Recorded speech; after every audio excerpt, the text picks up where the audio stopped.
Une femme âgée avait faim chez son fils, mais ce que son petit-fils a trouvé dans son carnet a changé leur vie à jamais. Une femme âgée est partie vivre avec son fils pour ne pas mourir seule, mais elle a fini par vivre comme si elle n'existait pas. Sa belle-fille l'a humiliée, son fils est resté silencieux, et ils l'ont laissé affamé pendant des jours jusqu'à ce que son petit-fils découvre tout. Et ce qu'il a découvert dans le carnet de sa grand-mère allait faire trembler toute la famille. Il n'y a pas assez de nourriture pour tout le monde ici. Vous avez déjà mangé, n'est-ce pas? C'est ce que Laetitia a dit en refermant le couvercle de la marmite. Doña Carmen n'a pas répondu, baissant simplement les yeux. Elle avait une assiette complètement vide devant elle. Emiliano, son petit-fils de 7 ans, venait de finir son dessert, et son fils Angèle faisait semblant de ne rien entendre. Carmen était arrivée dans cette maison avec l'espoir de vieillir en compagnie, mais en moins de 2 semaines, elle se sentait déjà comme un vieux meuble. Ce soir-là, l'estomac vide et le cœur brisé, elle se leva de table avant la fin du repas. Elle se dirigea discrètement vers sa chambre, comme celles qui ne veulent pas déranger les autres. Mais elle ignorait qu'Emiliano la suivrait. Elle ignorait qu'il la verrait pleurer dans le noir, et encore moins que cet enfant serait celui qui tournerait toute la famille devant le miroir. Si vous avez déjà été blessé par l'indifférence d'une personne âgée, poursuivez votre lecture, car ce que vous allez entendre n'est pas une fiction. C'est quelque chose qui se passe chaque jour dans ces foyers qui ont juré de nous protéger. Avant de continuer, si ce que vous venez d'entendre vous a déjà bouleversé, soutenez-nous avec un j'aime, abonnez-vous à la chaîne, activez la cloche et laissez le mot « justice » dans les commentaires. Cela nous permet de faire en sorte que davantage de personnes entendent des histoires comme celle-ci et ne vivent plus jamais une telle situation en silence. Tout a commencé un matin tranquille à Salamanque, dans l'état de Guanajuato. Doña Carmen Reyes, veuve depuis 11 ans, vivait seule dans une vieille maison qu'elle ne pouvait plus entretenir.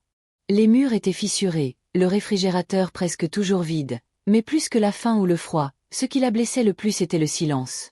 Jeune femme, elle était institutrice rurale.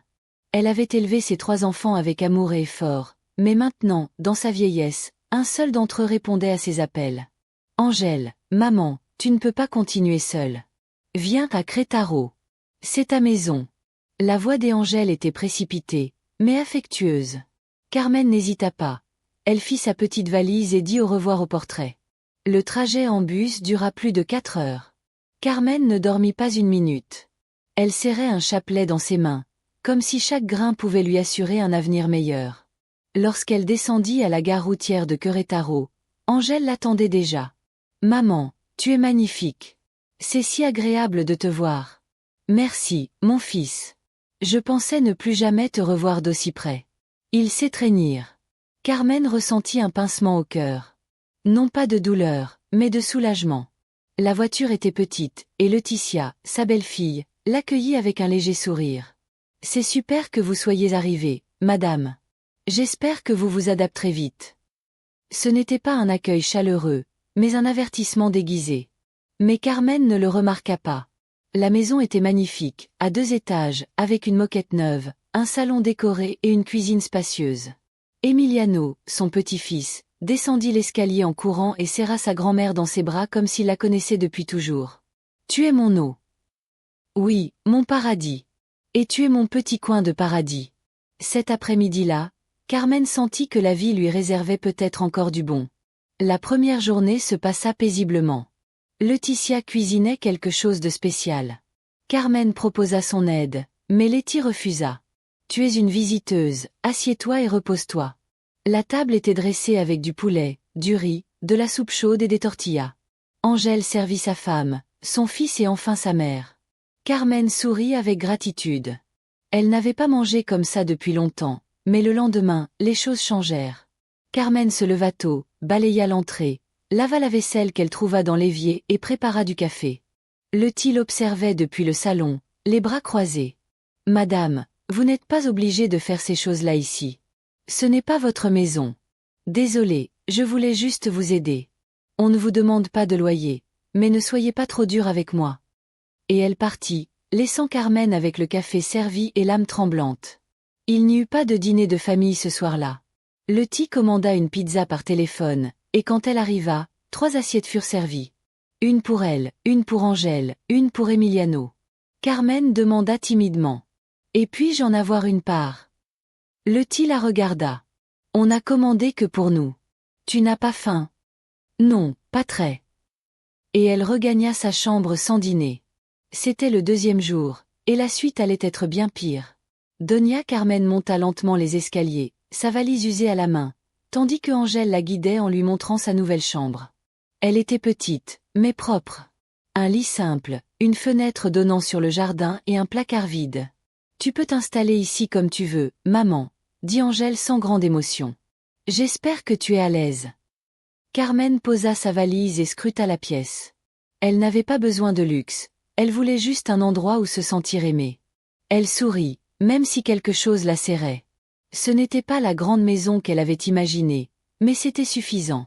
Elle avait un toit et la promesse de compagnie. Laetitia l'observait depuis la porte, les bras croisés. « Avez-vous besoin d'autre chose, madame ?» demanda-t-elle d'une voix empreinte d'une froide courtoisie. « Non, ma chère, ça me va parfaitement. » « Merci beaucoup. » Laetitia acquiesça à peine et se dirigea vers la cuisine, où l'odeur des plats fraîchement cuisinés commençait à embaumer l'air. Carmen sentit une boule dans sa gorge. Cela faisait des mois que sa maison de Salamanque ne sentait rien d'autre que l'humidité et la solitude. Peu après, Emiliano accourut, un ballon à la main. « Es-tu ma grand-mère » demanda-t-il avec curiosité, la toisant de haut en bas. « Oui, mon amour », répondit Carmen en se penchant péniblement pour le serrer dans ses bras. « Je suis ta grand-mère, Carmen. » Le garçon esquissa un large sourire sans attendre plus longtemps et lui mit le ballon dans les mains. « Veux-tu jouer avec moi ?» Avant que Carmen puisse répondre, Laetitia éleva la voix depuis la cuisine. « Emiliano, laisse ta grand-mère se reposer. Va faire tes devoirs. » Le garçon fronça les sourcils, baissa les yeux et monta en courant. Carmen le regarda disparaître et soupira. Elle ne voulait pas y accorder d'importance. Laetitia ne se souciait sûrement que de l'éducation de son fils. Pensa-t-elle. Au dîner, tout semblait normal. Laetitia avait préparé des enchiladas suisses, du riz rouge et des haricots frits. La table était impeccablement dressée. Carmen s'assit à côté d'Emiliano, souriant de la complicité du garçon tandis qu'il lui passait des serviettes en papier comme un petit gentleman. Angèle servit les assiettes dans l'ordre, d'abord Laetitia, puis Emiliano, puis lui-même. Finalement, sans grand enthousiasme, il plaça devant Carmen une assiette avec des portions plus petites que les autres. Elle ne dit rien. Elle prit ses couverts, pria en silence et commença à manger lentement.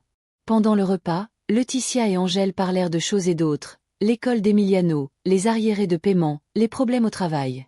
Carmen écouta attentivement. Mais elle était rarement impliquée dans la conversation. Chaque fois qu'elle essayait de commenter quelque chose, Laetitia changeait rapidement de sujet.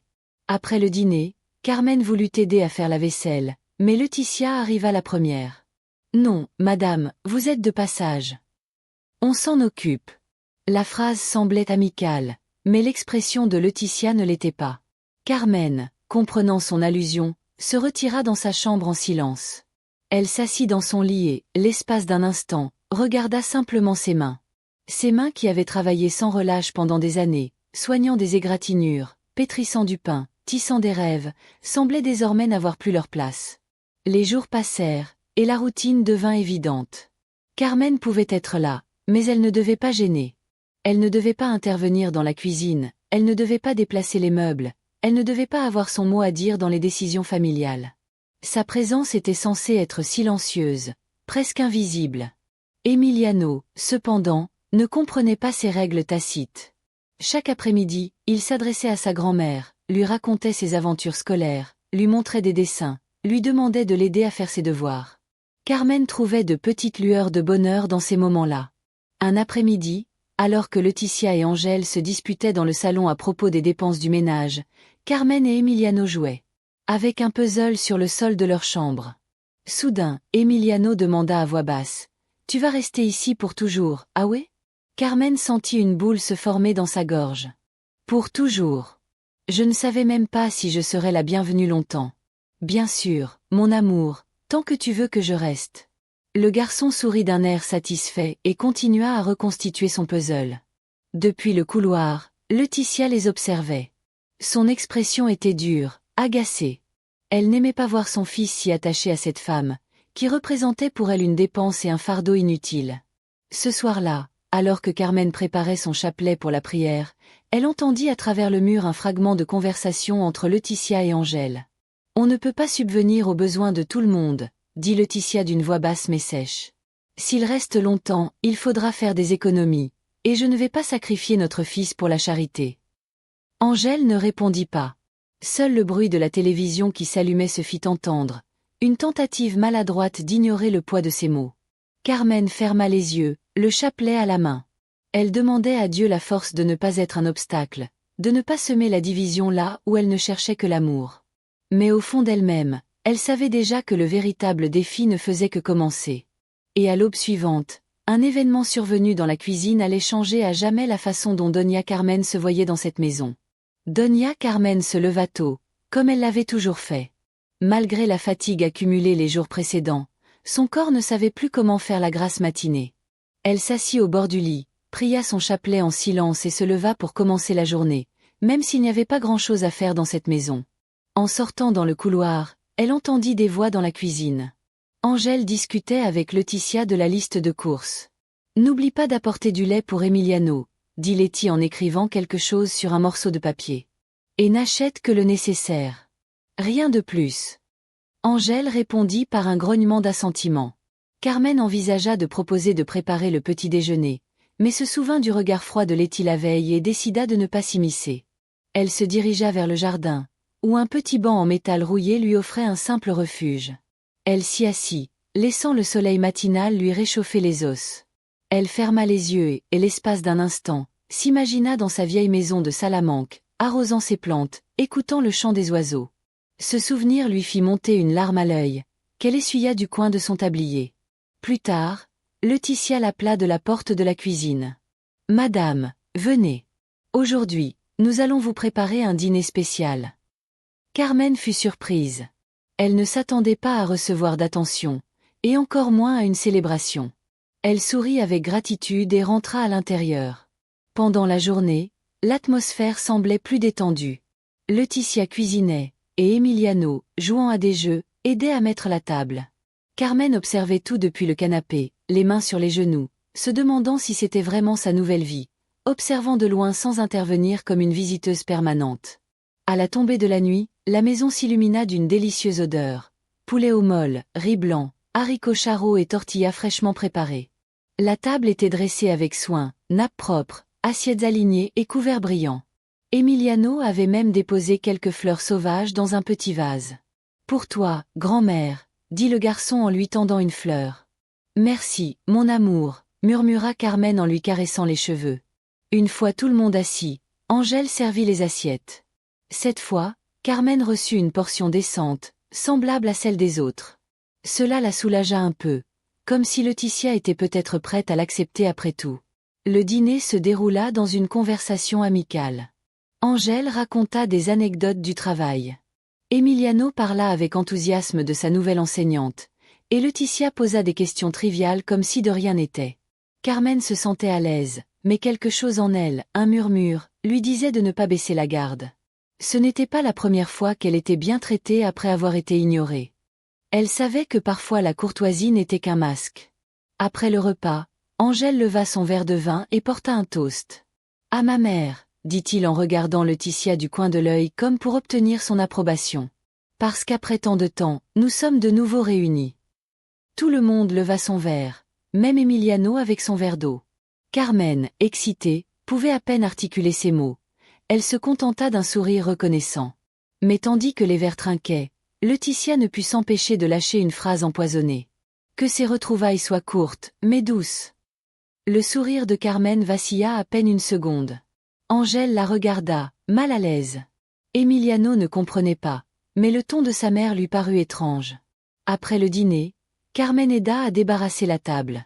Cette fois, Laetitia ne protesta pas ouvertement, mais elle lui tendit la vaisselle sale d'un geste précipité, comme si elle voulait mettre fin à sa présence au plus vite. Tandis que Carmen faisait la vaisselle, elle entendit des murmures derrière elle. C'étaient Laetitia et Angèle qui discutaient dans la salle à manger. « On ne peut pas se permettre de bouleverser toute notre routine pour elle, » dit Letty à voix basse. « Ne la laisse pas s'habituer à ses privilèges ici. Elle n'est pas cliente de l'hôtel. »« Je sais, mais c'est ma mère, » répondit Letty à Angèle d'un ton résigné. « Oui, ta mère. Mais nous avons aussi Emiliano. Notre priorité, c'est lui. Carmen ferma les yeux, retenant ses larmes. Ses mains se déplaçaient machinalement sur la vaisselle, savonnant, rinçant, séchant. Chaque mot qu'elle entendait était comme une écharde qui lui transperçait l'âme. Elle termina sa tâche et se retira dans sa chambre. Elle s'assit au bord du lit, prenant une grande inspiration. Elle se promit de ne pas être une nuisance. Elle serait discrète, elle serait utile. Elle ferait tout ce qui était en son pouvoir pour ne pas être une nuisance. Mais elle savait, au fond d'elle-même, que sa présence était déjà une nuisance pour Laetitia. Avant de s'endormir, Carmen regarda par la fenêtre. Le jardin était sombre, éclairé seulement par la faible lumière d'une lanterne.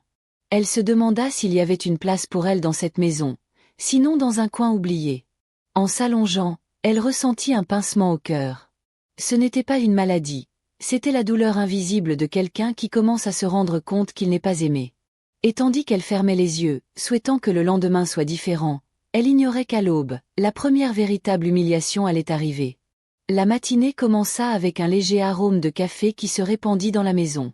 Doña Carmen, habituée à ses vieilles habitudes, descendit à la cuisine préparer le petit déjeuner avant que les autres ne se réveillent.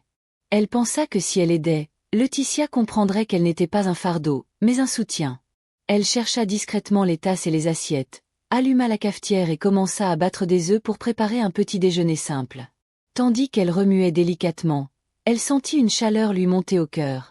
Pour la première fois depuis des semaines, elle se sentait utile, mais elle n'avait pas fini de servir le premier plat que Laetitia apparut dans la cuisine. Son visage n'exprimait aucune gratitude. « Que faites-vous, madame ?» demanda-t-elle en s'essuyant les mains sur un chiffon.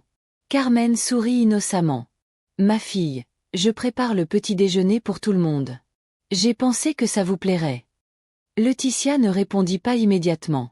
Elle s'approcha lentement du fourneau, observant les moindres faits et gestes de Carmen, comme si elle vérifiait le travail d'une domestique maladroite. « Ici, dans cette maison, » dit-elle enfin d'une voix basse mais ferme. « Nous avons des horaires et des coutumes. Nous ne voulons pas que la routine change, vous comprenez ? » La douce voix qu'elle utilisait habituellement pour s'adresser à ses voisins avait disparu. C'était un ordre déguisé en gentillesse. Carmen ressentit l'impact de ces mots comme un coup au cœur.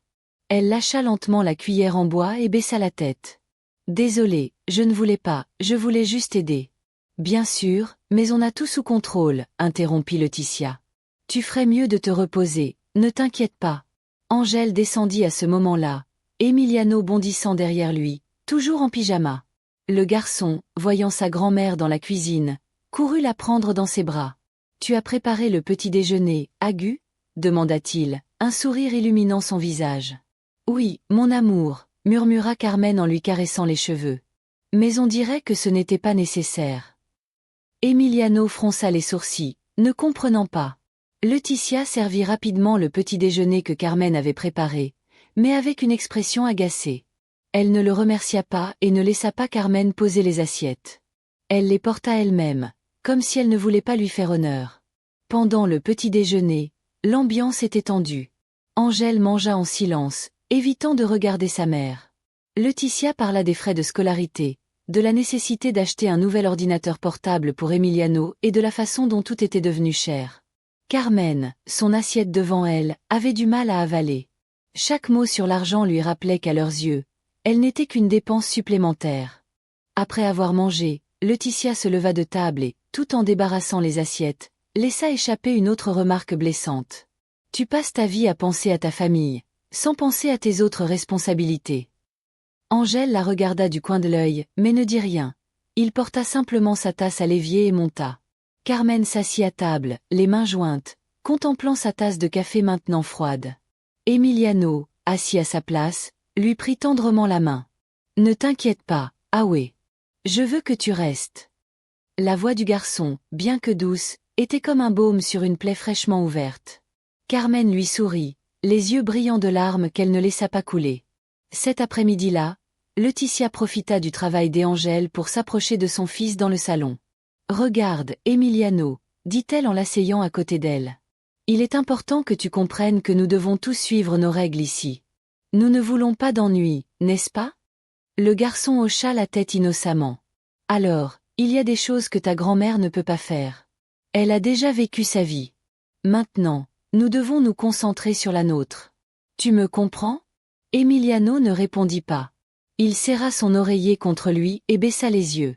Quelque chose en lui s'agitait, un malaise qu'il ne pouvait nommer, mais il savait au fond de son cœur d'enfant que ce n'était pas normal.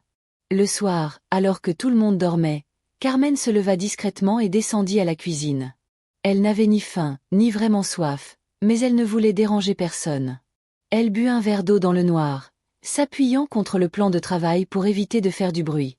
En buvant, elle se souvint des paroles de Laetitia et eut l'impression que l'eau ne coulait pas.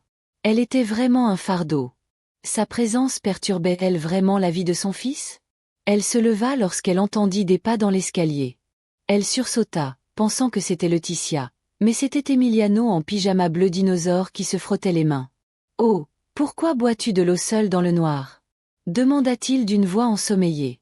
Carmen se pencha et lui ouvrit les bras pour l'accueillir. « Parce que parfois, mon amour, les adultes aussi ont peur. » Le garçon la serra dans ses bras sans poser d'autres questions. Et cette nuit-là, Doña Carmen comprit que même si le monde la repoussait, dans le cœur de ce garçon, elle était toujours importante.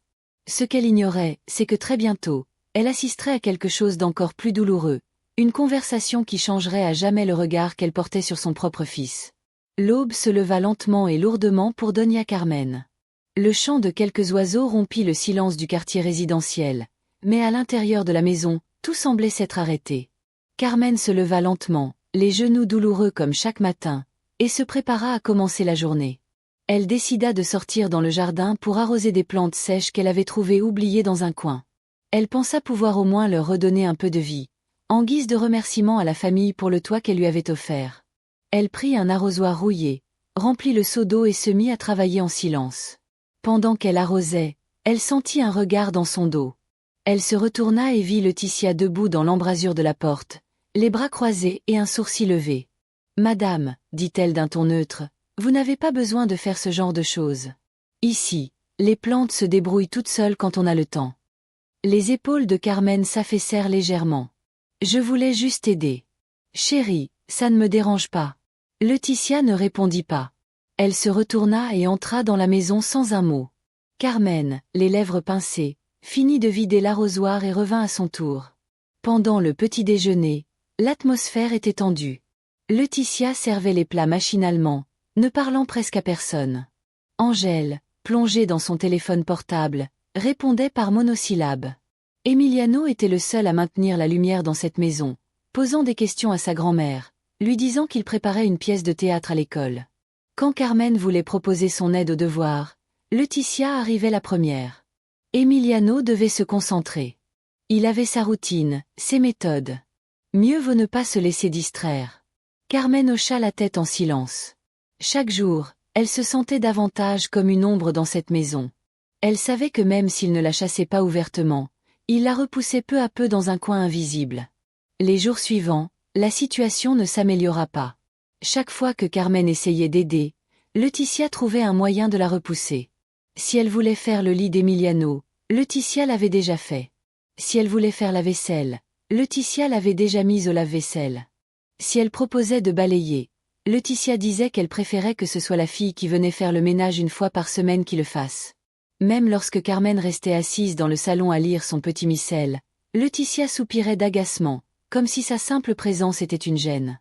Angèle, quant à lui, semblait s'effacer chaque jour. Il quittait le travail tôt et rentrait tard, épuisé, avec de vagues excuses pour ne pas s'asseoir pour discuter. Carmen sentait en lui un mélange de culpabilité et de lâcheté, mais elle ne le blâmait jamais ouvertement. C'était son fils, et en tant que mère, elle trouvait toujours des raisons de le justifier.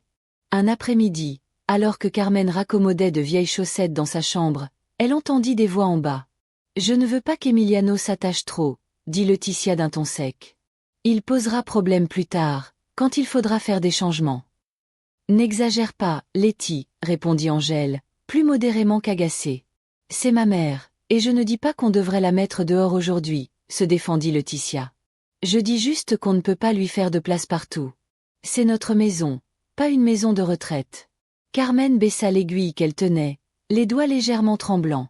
Elle ne voulait pas continuer à écouter, mais il lui était impossible de se fermer les oreilles au poison qui coulait sous ce toit. Elle décida de ne pas pleurer. Elle rangea silencieusement sa couture, se leva et sortit sur la terrasse. Elle s'assit sur le vieux banc, regardant le coucher de soleil.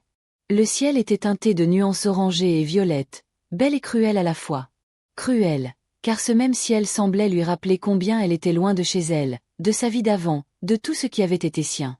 Ce soir-là, lorsqu'Emiliano vint la trouver pour lui lire son histoire préférée, Carmen sourit avec effort.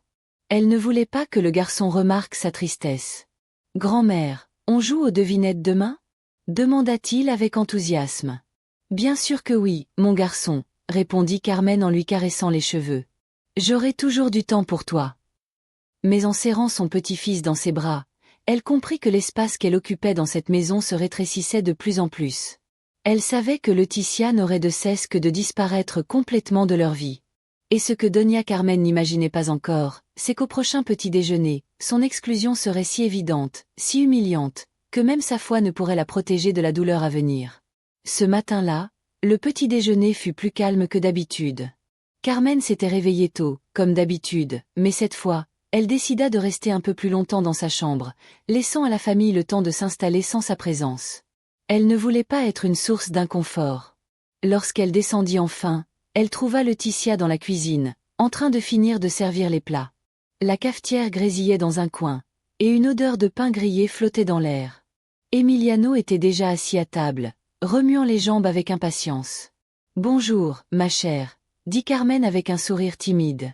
Laetitia leva à peine les yeux. « Bonjour », répondit-elle. Sec. Angèle descendit.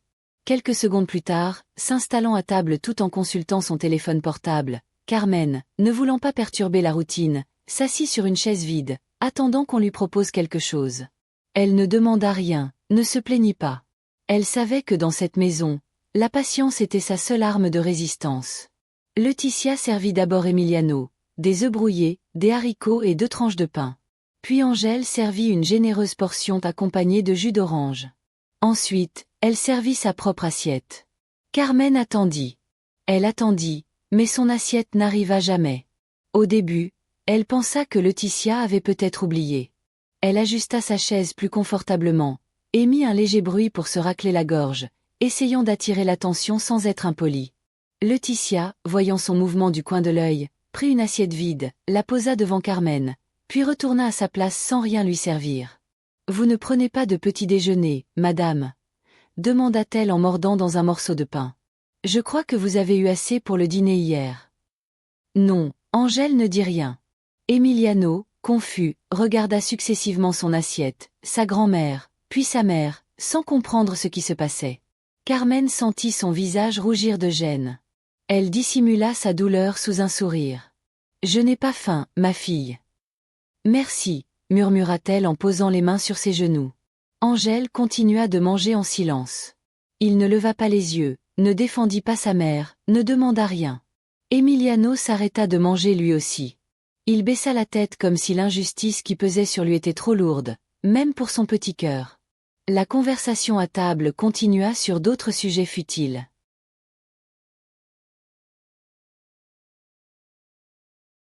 Elle était faible, elle le savait, mais elle savait aussi qu'elle devait faire semblant d'aller bien. Elle descendit lentement l'escalier, se tenant à la rampe. Dans la cuisine, Laetitia préparait déjà le petit déjeuner, se déplaçant d'un côté à l'autre avec une rapidité mécanique. Angèle feuilletait le journal numérique sur son téléphone portable tandis qu'Emiliano dessinait sur une nappe en papier. « Bonjour », salua Carmen avec un sourire forcé. Personne ne répondit immédiatement. Laetitia lança un bref « bonjour », sans la regarder et continua à faire cuire les œufs. Carmen resta assise sur la même chaise que d'habitude, attendant sans se plaindre. Lorsque les plats furent servis, Carmen fut de nouveau la dernière. Cette fois, on ne lui servit même pas d'assiette vide. On ignora simplement sa présence. L'estomac de Carmen gargouillait de faim, mais elle ravala ce bruit aussi. Elle baissa les yeux, jouant avec ses mains sur ses genoux. Emiliano, voyant que sa grand-mère n'avait rien à manger, posa sa fourchette et poussa son assiette vers elle. « Tiens, Agu. On peut partager. » Laetitia réagit immédiatement. « Emiliano, ne sois pas impoli. Grand-mère n'a pas besoin de manger autant que toi. Elle a grandi. » Le garçon fronça les sourcils. Blessé. Carmen caressa la tête de son petit-fils. Merci, mon chéri, mais je vais bien comme ça. Emiliano baissa la tête, résigné, tandis que Angèle continuait dans son monde sans même lever les yeux de son téléphone. Cet après-midi-là, le soleil tapait fort sur Querétaro. Carmen décida de sortir un instant sur la terrasse pour respirer l'air frais. La chaleur l'enveloppa dès qu'elle franchit le seuil. Elle s'assit sur son banc métallique habituel, contemplant le ciel clair. Elle repensa à sa vieille maison, au jardin abandonné, aux après-midi cafés avec ses amis, qui lui semblaient désormais aussi lointains qu'un autre monde. La chaleur, combinée au manque de nourriture, commença à la rendre malade. Elle ressentit d'abord un léger vertige, puis une vision trouble. Elle essaya de se relever, mais ses jambes refusèrent de répondre. Avant qu'elle puisse appeler à l'aide, tout autour d'elle s'obscurcit. Carmen s'effondra sur le sol en ciment, incapable de se soutenir. À l'intérieur de la maison, personne ne remarqua immédiatement son absence. Ce fut Emiliano qui, regardant par la fenêtre, vit le corps de sa grand-mère étendu au soleil. « Maman, papa, l'abeille est par terre !» cria-t-il désespérément. Laetitia laissa tomber la casserole avec un bruit métallique. Angèle finit par poser son téléphone portable et courut dans la cour. À leur arrivée, ils trouvèrent Carmen inconsciente, la peau pâle et les lèvres sèches. Laetitia, au lieu de manifester une inquiétude sincère, lança un commentaire cinglant. « C'est probablement exagéré, si ce n'était pas si grave. » Angèle hésita un instant, mais voyant l'état de sa mère, il se pencha pour tenter de la réanimer. « Maman, maman, réveille-toi !»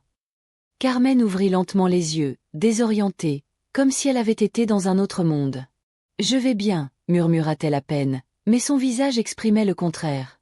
Tandis que Angèle l'aidait à se relever, Laetitia croisa les bras, le regard agacé. « Vous voyez, madame, dit-elle d'un ton aigre. C'est pourquoi nous vous conseillons de ne pas vous forcer.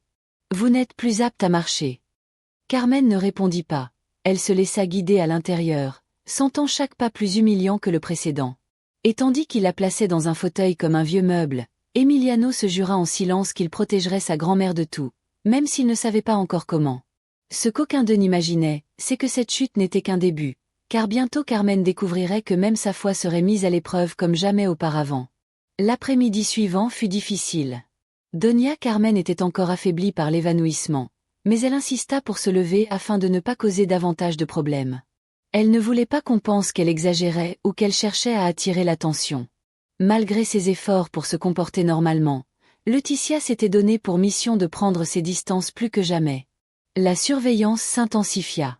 Chaque mouvement de Carmen à l'intérieur de la maison lui semblait une erreur. Chaque geste était observé avec suspicion. « Madame », dit Laetitia en la trouvant en train de disposer des coussins du canapé. « Ce n'est pas nécessaire. Ne touchez à rien.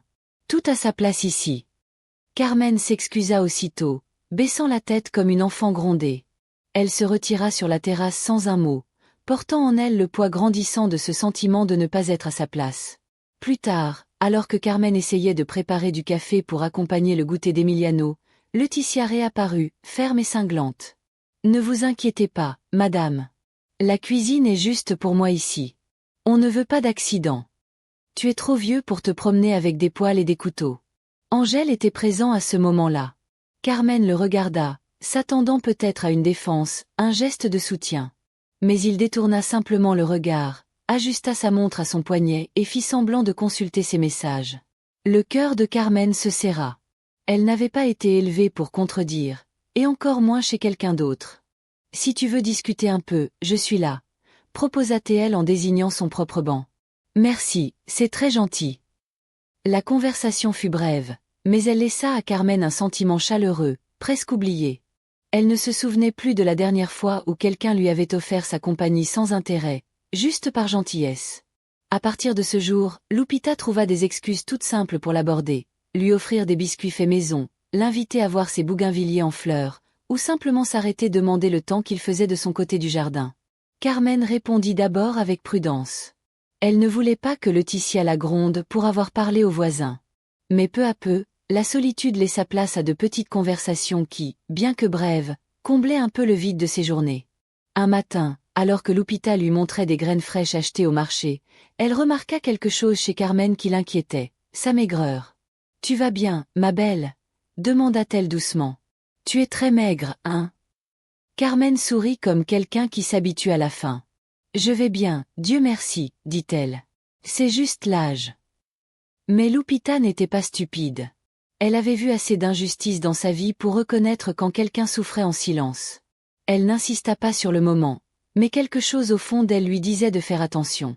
L'après-midi même, Lupita prépara un pain maison enveloppé dans une serviette propre. Elle l'apporta sur la terrasse de Carmen. « C'est pour toi, juste comme ça, » dit-elle en souriant. Carmen hésita à l'accepter. Elle jeta un regard discret vers la cuisine, craignant que Laetitia ne la voie. « Je ne veux pas te causer d'ennui, » murmura-t-elle. « Ce n'est pas un problème, c'est de l'affection, » lui assura Lupita. Et l'affection ne se dédaigne pas. Carmen reçut le pain comme on reçoit un morceau de dignité perdue. Elle le tenait à deux mains, sentant la chaleur qui traversait le tissu, cette même chaleur qu'elle ne retrouvait plus dans cette maison. Ce soir-là, dans la solitude de sa chambre, Carmen rompit un petit morceau de pain et le mangea lentement, comme un mets délicat. Chaque bouchée lui rappelait silencieusement que même si la famille censée prendre soin d'elle l'ignorait, il restait encore des mains qui attendaient, n'attendant rien en retour. Mais Carmen savait que Laetitia n'était pas idiote. Elle remarquerait bientôt la moindre trace d'affection qui s'immiscerait dans son sphère de contrôle.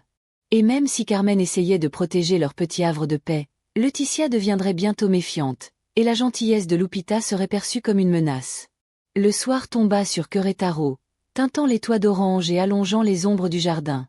Doña Carmen s'était endormie dans son fauteuil après une journée silencieuse, où sa seule compagnie avait été son vieux carnet et l'écho lointain du rire d'Emiliano. Mais cette nuit-là, quelque chose allait changer. Emiliano, curieux et attentif comme peu d'enfants de son âge, commença à assembler les pièces d'un puzzle douloureux qu'il n'avait jusque-là pas compris. Tout commença au dîner. La famille se réunit autour de la table comme chaque soir. Laetitia servit les plats d'abord pour Angèle, puis pour elle-même, et enfin pour Emiliano. Carmen, comme à l'accoutumée, resta à l'écart. Emiliano regarda son assiette, puis l'espace vide devant sa grand-mère. Il remarqua qu'elle baissait la tête, croisait les mains sur ses genoux et souriait faiblement comme pour s'excuser d'exister. « Hello » demanda-t-elle soudain, brisant le silence. Laetitia laissa échapper un rire sec. « Votre grand-mère n'a pas faim, n'est-ce pas, madame ?» Carmen hocha vivement la tête, le regard fixé sur la table. « Oui, mon amour, je n'ai pas faim. » Mais Emiliano savait que ce n'était pas vrai. Il l'avait vu regarder les assiettes avec des yeux nostalgiques, comme quelqu'un se souvenant de quelque chose qu'il avait autrefois et qu'il ne peut plus atteindre. Pendant le dîner, Carmen resta silencieuse. Elle toucha à peine un peu d'eau. Pendant que tout le monde mangeait, elle caressa le bord de la nappe du bout des doigts, comme si elle cherchait quelque chose à quoi se raccrocher. Emiliano ne put le supporter. Il cassa discrètement un morceau de sa tortilla et le glissa sous la table vers sa grand-mère. Carmen le remarqua et son cœur se serra. Il lui sourit tendrement, mais secoua la tête. Il ne pouvait accepter la nourriture d'un enfant. Après le dîner, lorsque Laetitia apporta les assiettes à la cuisine, Emiliano s'approcha de sa grand-mère. « Tu n'as vraiment pas faim, oh ?» demanda-t-il doucement. Carmen lui caressa la joue. « Mon pain, c'est de te voir heureux, mon enfant. » Cette phrase resta gravée dans le cœur d'Emiliano comme un écho. Il ne comprenait pas vraiment ce que cela signifiait, mais il sentait que c'était plus grave qu'il n'y paraissait. Ce soir-là, tandis que Laetitia et Angèle regardaient la télévision dans le salon, Emiliano se glissa dans la chambre de sa grand-mère. Il la trouva assise dans son lit, écrivant dans son carnet. « Qu'est-ce que tu écris, Ag ?» demanda-t-il avec curiosité. Carmen referma doucement le carnet et lui sourit. « Des histoires », dit-elle simplement pour ne pas oublier les beaux jours. Emiliano grimpa dans son lit et se blottit contre lui. « Raconte-moi en une. » Carmen lui raconta une histoire inventée, celle où les grands-parents étaient des héros qui sauvaient des villages entiers d'un simple sourire.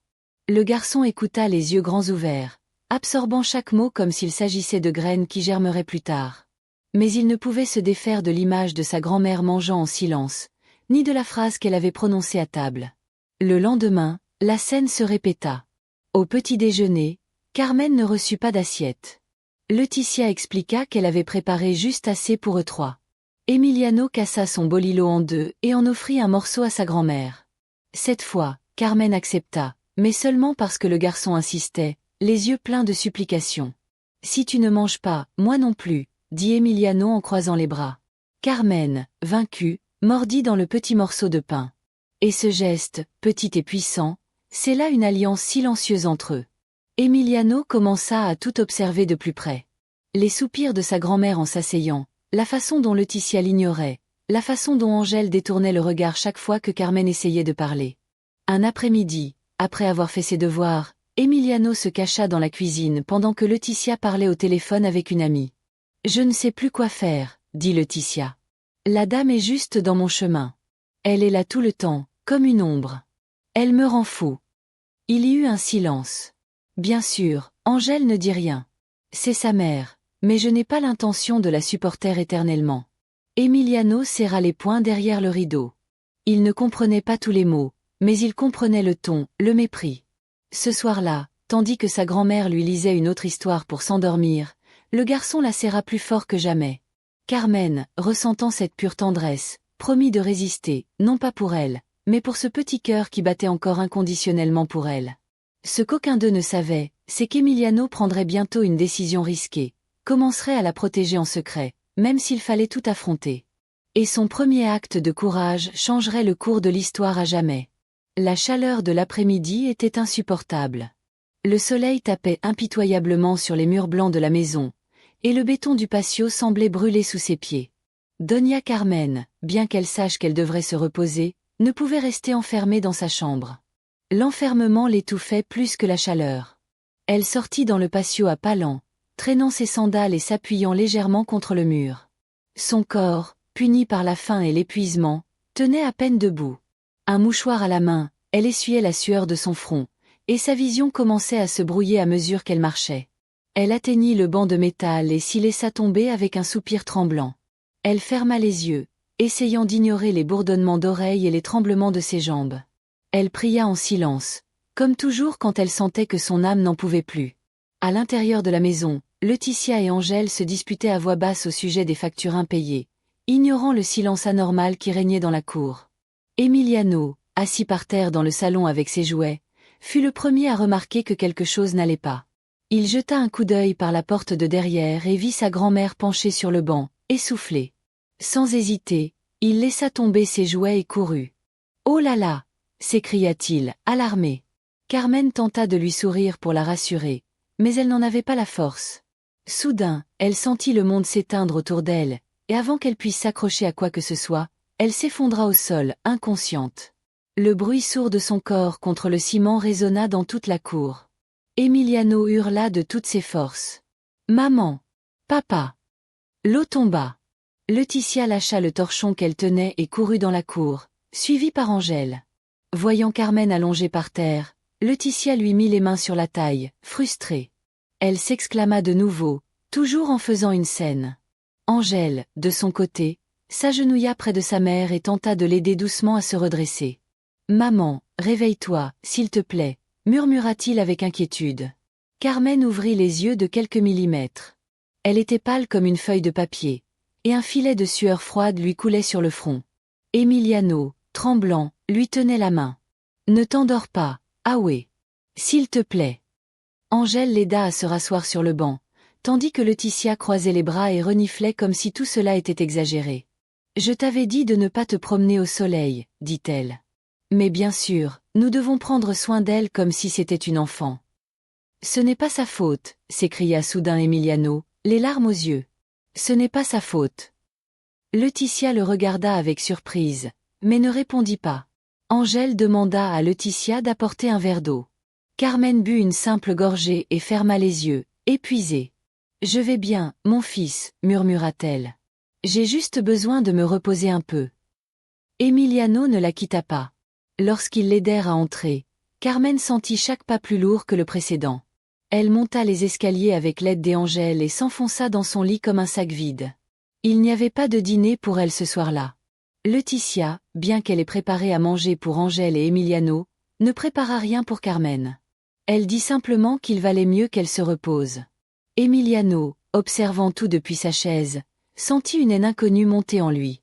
Pendant que Angèle et Laetitia mangeaient, le garçon prit un morceau de pain caché et le monta dans sa chambre. Il le posa sur la table de nuit à côté du lit de sa grand-mère, où elle dormait profondément. Il s'agenouilla près d'elle, comme il l'avait vu faire tant de fois. « Mon Dieu, murmura-t-il, prenez soin de ma grand-mère. Et si vous ne vous en occupez pas, alors laissez-la moi. Je m'en occuperai. » Le cœur d'Emiliano battait fort dans sa petite poitrine. Il savait qu'il devait faire quelque chose. Il ne pouvait pas continuer à regarder sa grand-mère souffrir en silence. Cette nuit-là, il prit une décision. Il commencerait à la protéger, même si cela impliquait d'affronter quiconque était nécessaire. Ce qu'Emiliano ignorait, c'est que le lendemain, il ferait le premier pas dans sa rébellion silencieuse. Un acte si petit et innocent, mais qui allumerait l'étincelle de quelque chose de bien plus grand. Le lendemain matin, étrangement silencieux, se leva. Doña Carmen était encore au lit, trop faible pour descendre prendre son petit déjeuner. Angèle partit tôt au travail, laissant Laetitia et Emiliano seuls à la maison. Emiliano s'approcha furtivement de la chambre de sa grand-mère, ouvrit lentement la porte et trouva Carmen somnolente, enveloppée dans sa fine couverture. Sur la table de nuit, le petit morceau de pain qu'il lui avait laissé était encore intact. Le garçon s'approcha sur la pointe des pieds et le déposa dans les mains de sa grand-mère, comme pour lui redonner des forces. Il descendit à la cuisine, le cœur lourd. Laetitia faisait la vaisselle, frappant les assiettes avec plus de force que nécessaire. « Où étais-tu » demanda-t-elle sans se retourner. « Avec mon eau » répondit Emiliano en baissant la tête. Laetitia renifla d'agacement. « Je t'avais dit de la laisser se reposer. Ne comprend-elle donc plus qu'elle ne doit plus déranger personne ?» Emiliano, avec le courage qu'il avait cultivé en silence, leva les yeux. « Elle ne me dérange pas » dit-il d'une voix à peine tremblante. Laetitia se retourna lentement, s'essuyant les mains sur un chiffon. « Écoute bien, » dit Emiliano d'un ton grave. « Tu es un enfant. Tu n'as pas ton mot à dire sur les affaires des adultes. » Le garçon serra les poings. « Ce n'est pas juste, » murmura-t-il. « Il ne mange pas comme nous, il ne dort pas comme nous, il est toujours seul. » Laetitia fit un pas imposant vers lui. « Si tu continues comme ça, » le menaça-t-il, « tu vas avoir des ennuis. Je ne veux plus de scène. Tu me comprends ?» Les yeux d'Emiliano se remplirent de larmes, mais il refusa de les laisser couler. Il hocha la tête en silence, ravalant sa colère. Laetitia s'éloigna, satisfaite de son apparente victoire. Elle ne se doutait pas que quelque chose de bien plus fort que la peur commençait à grandir dans le cœur de l'enfant. Plus tard, à l'heure du repas, Carmen essaya de descendre. Elle s'accrocha à la rampe, avançant pas à pas, le visage pâle et les mouvements lents. En la voyant, Laetitia fronça les sourcils. « Tu te sens mieux maintenant ?» demanda-t-elle, ne cachant pas son agacement. « Oui, ma chérie. Je ne voulais pas te causer d'ennui, » répondit humblement Carmen. Laetitia lui servit une petite assiette, du riz froid et une demi-tortilla déchirée. Emiliano observa la scène, les lèvres pincées.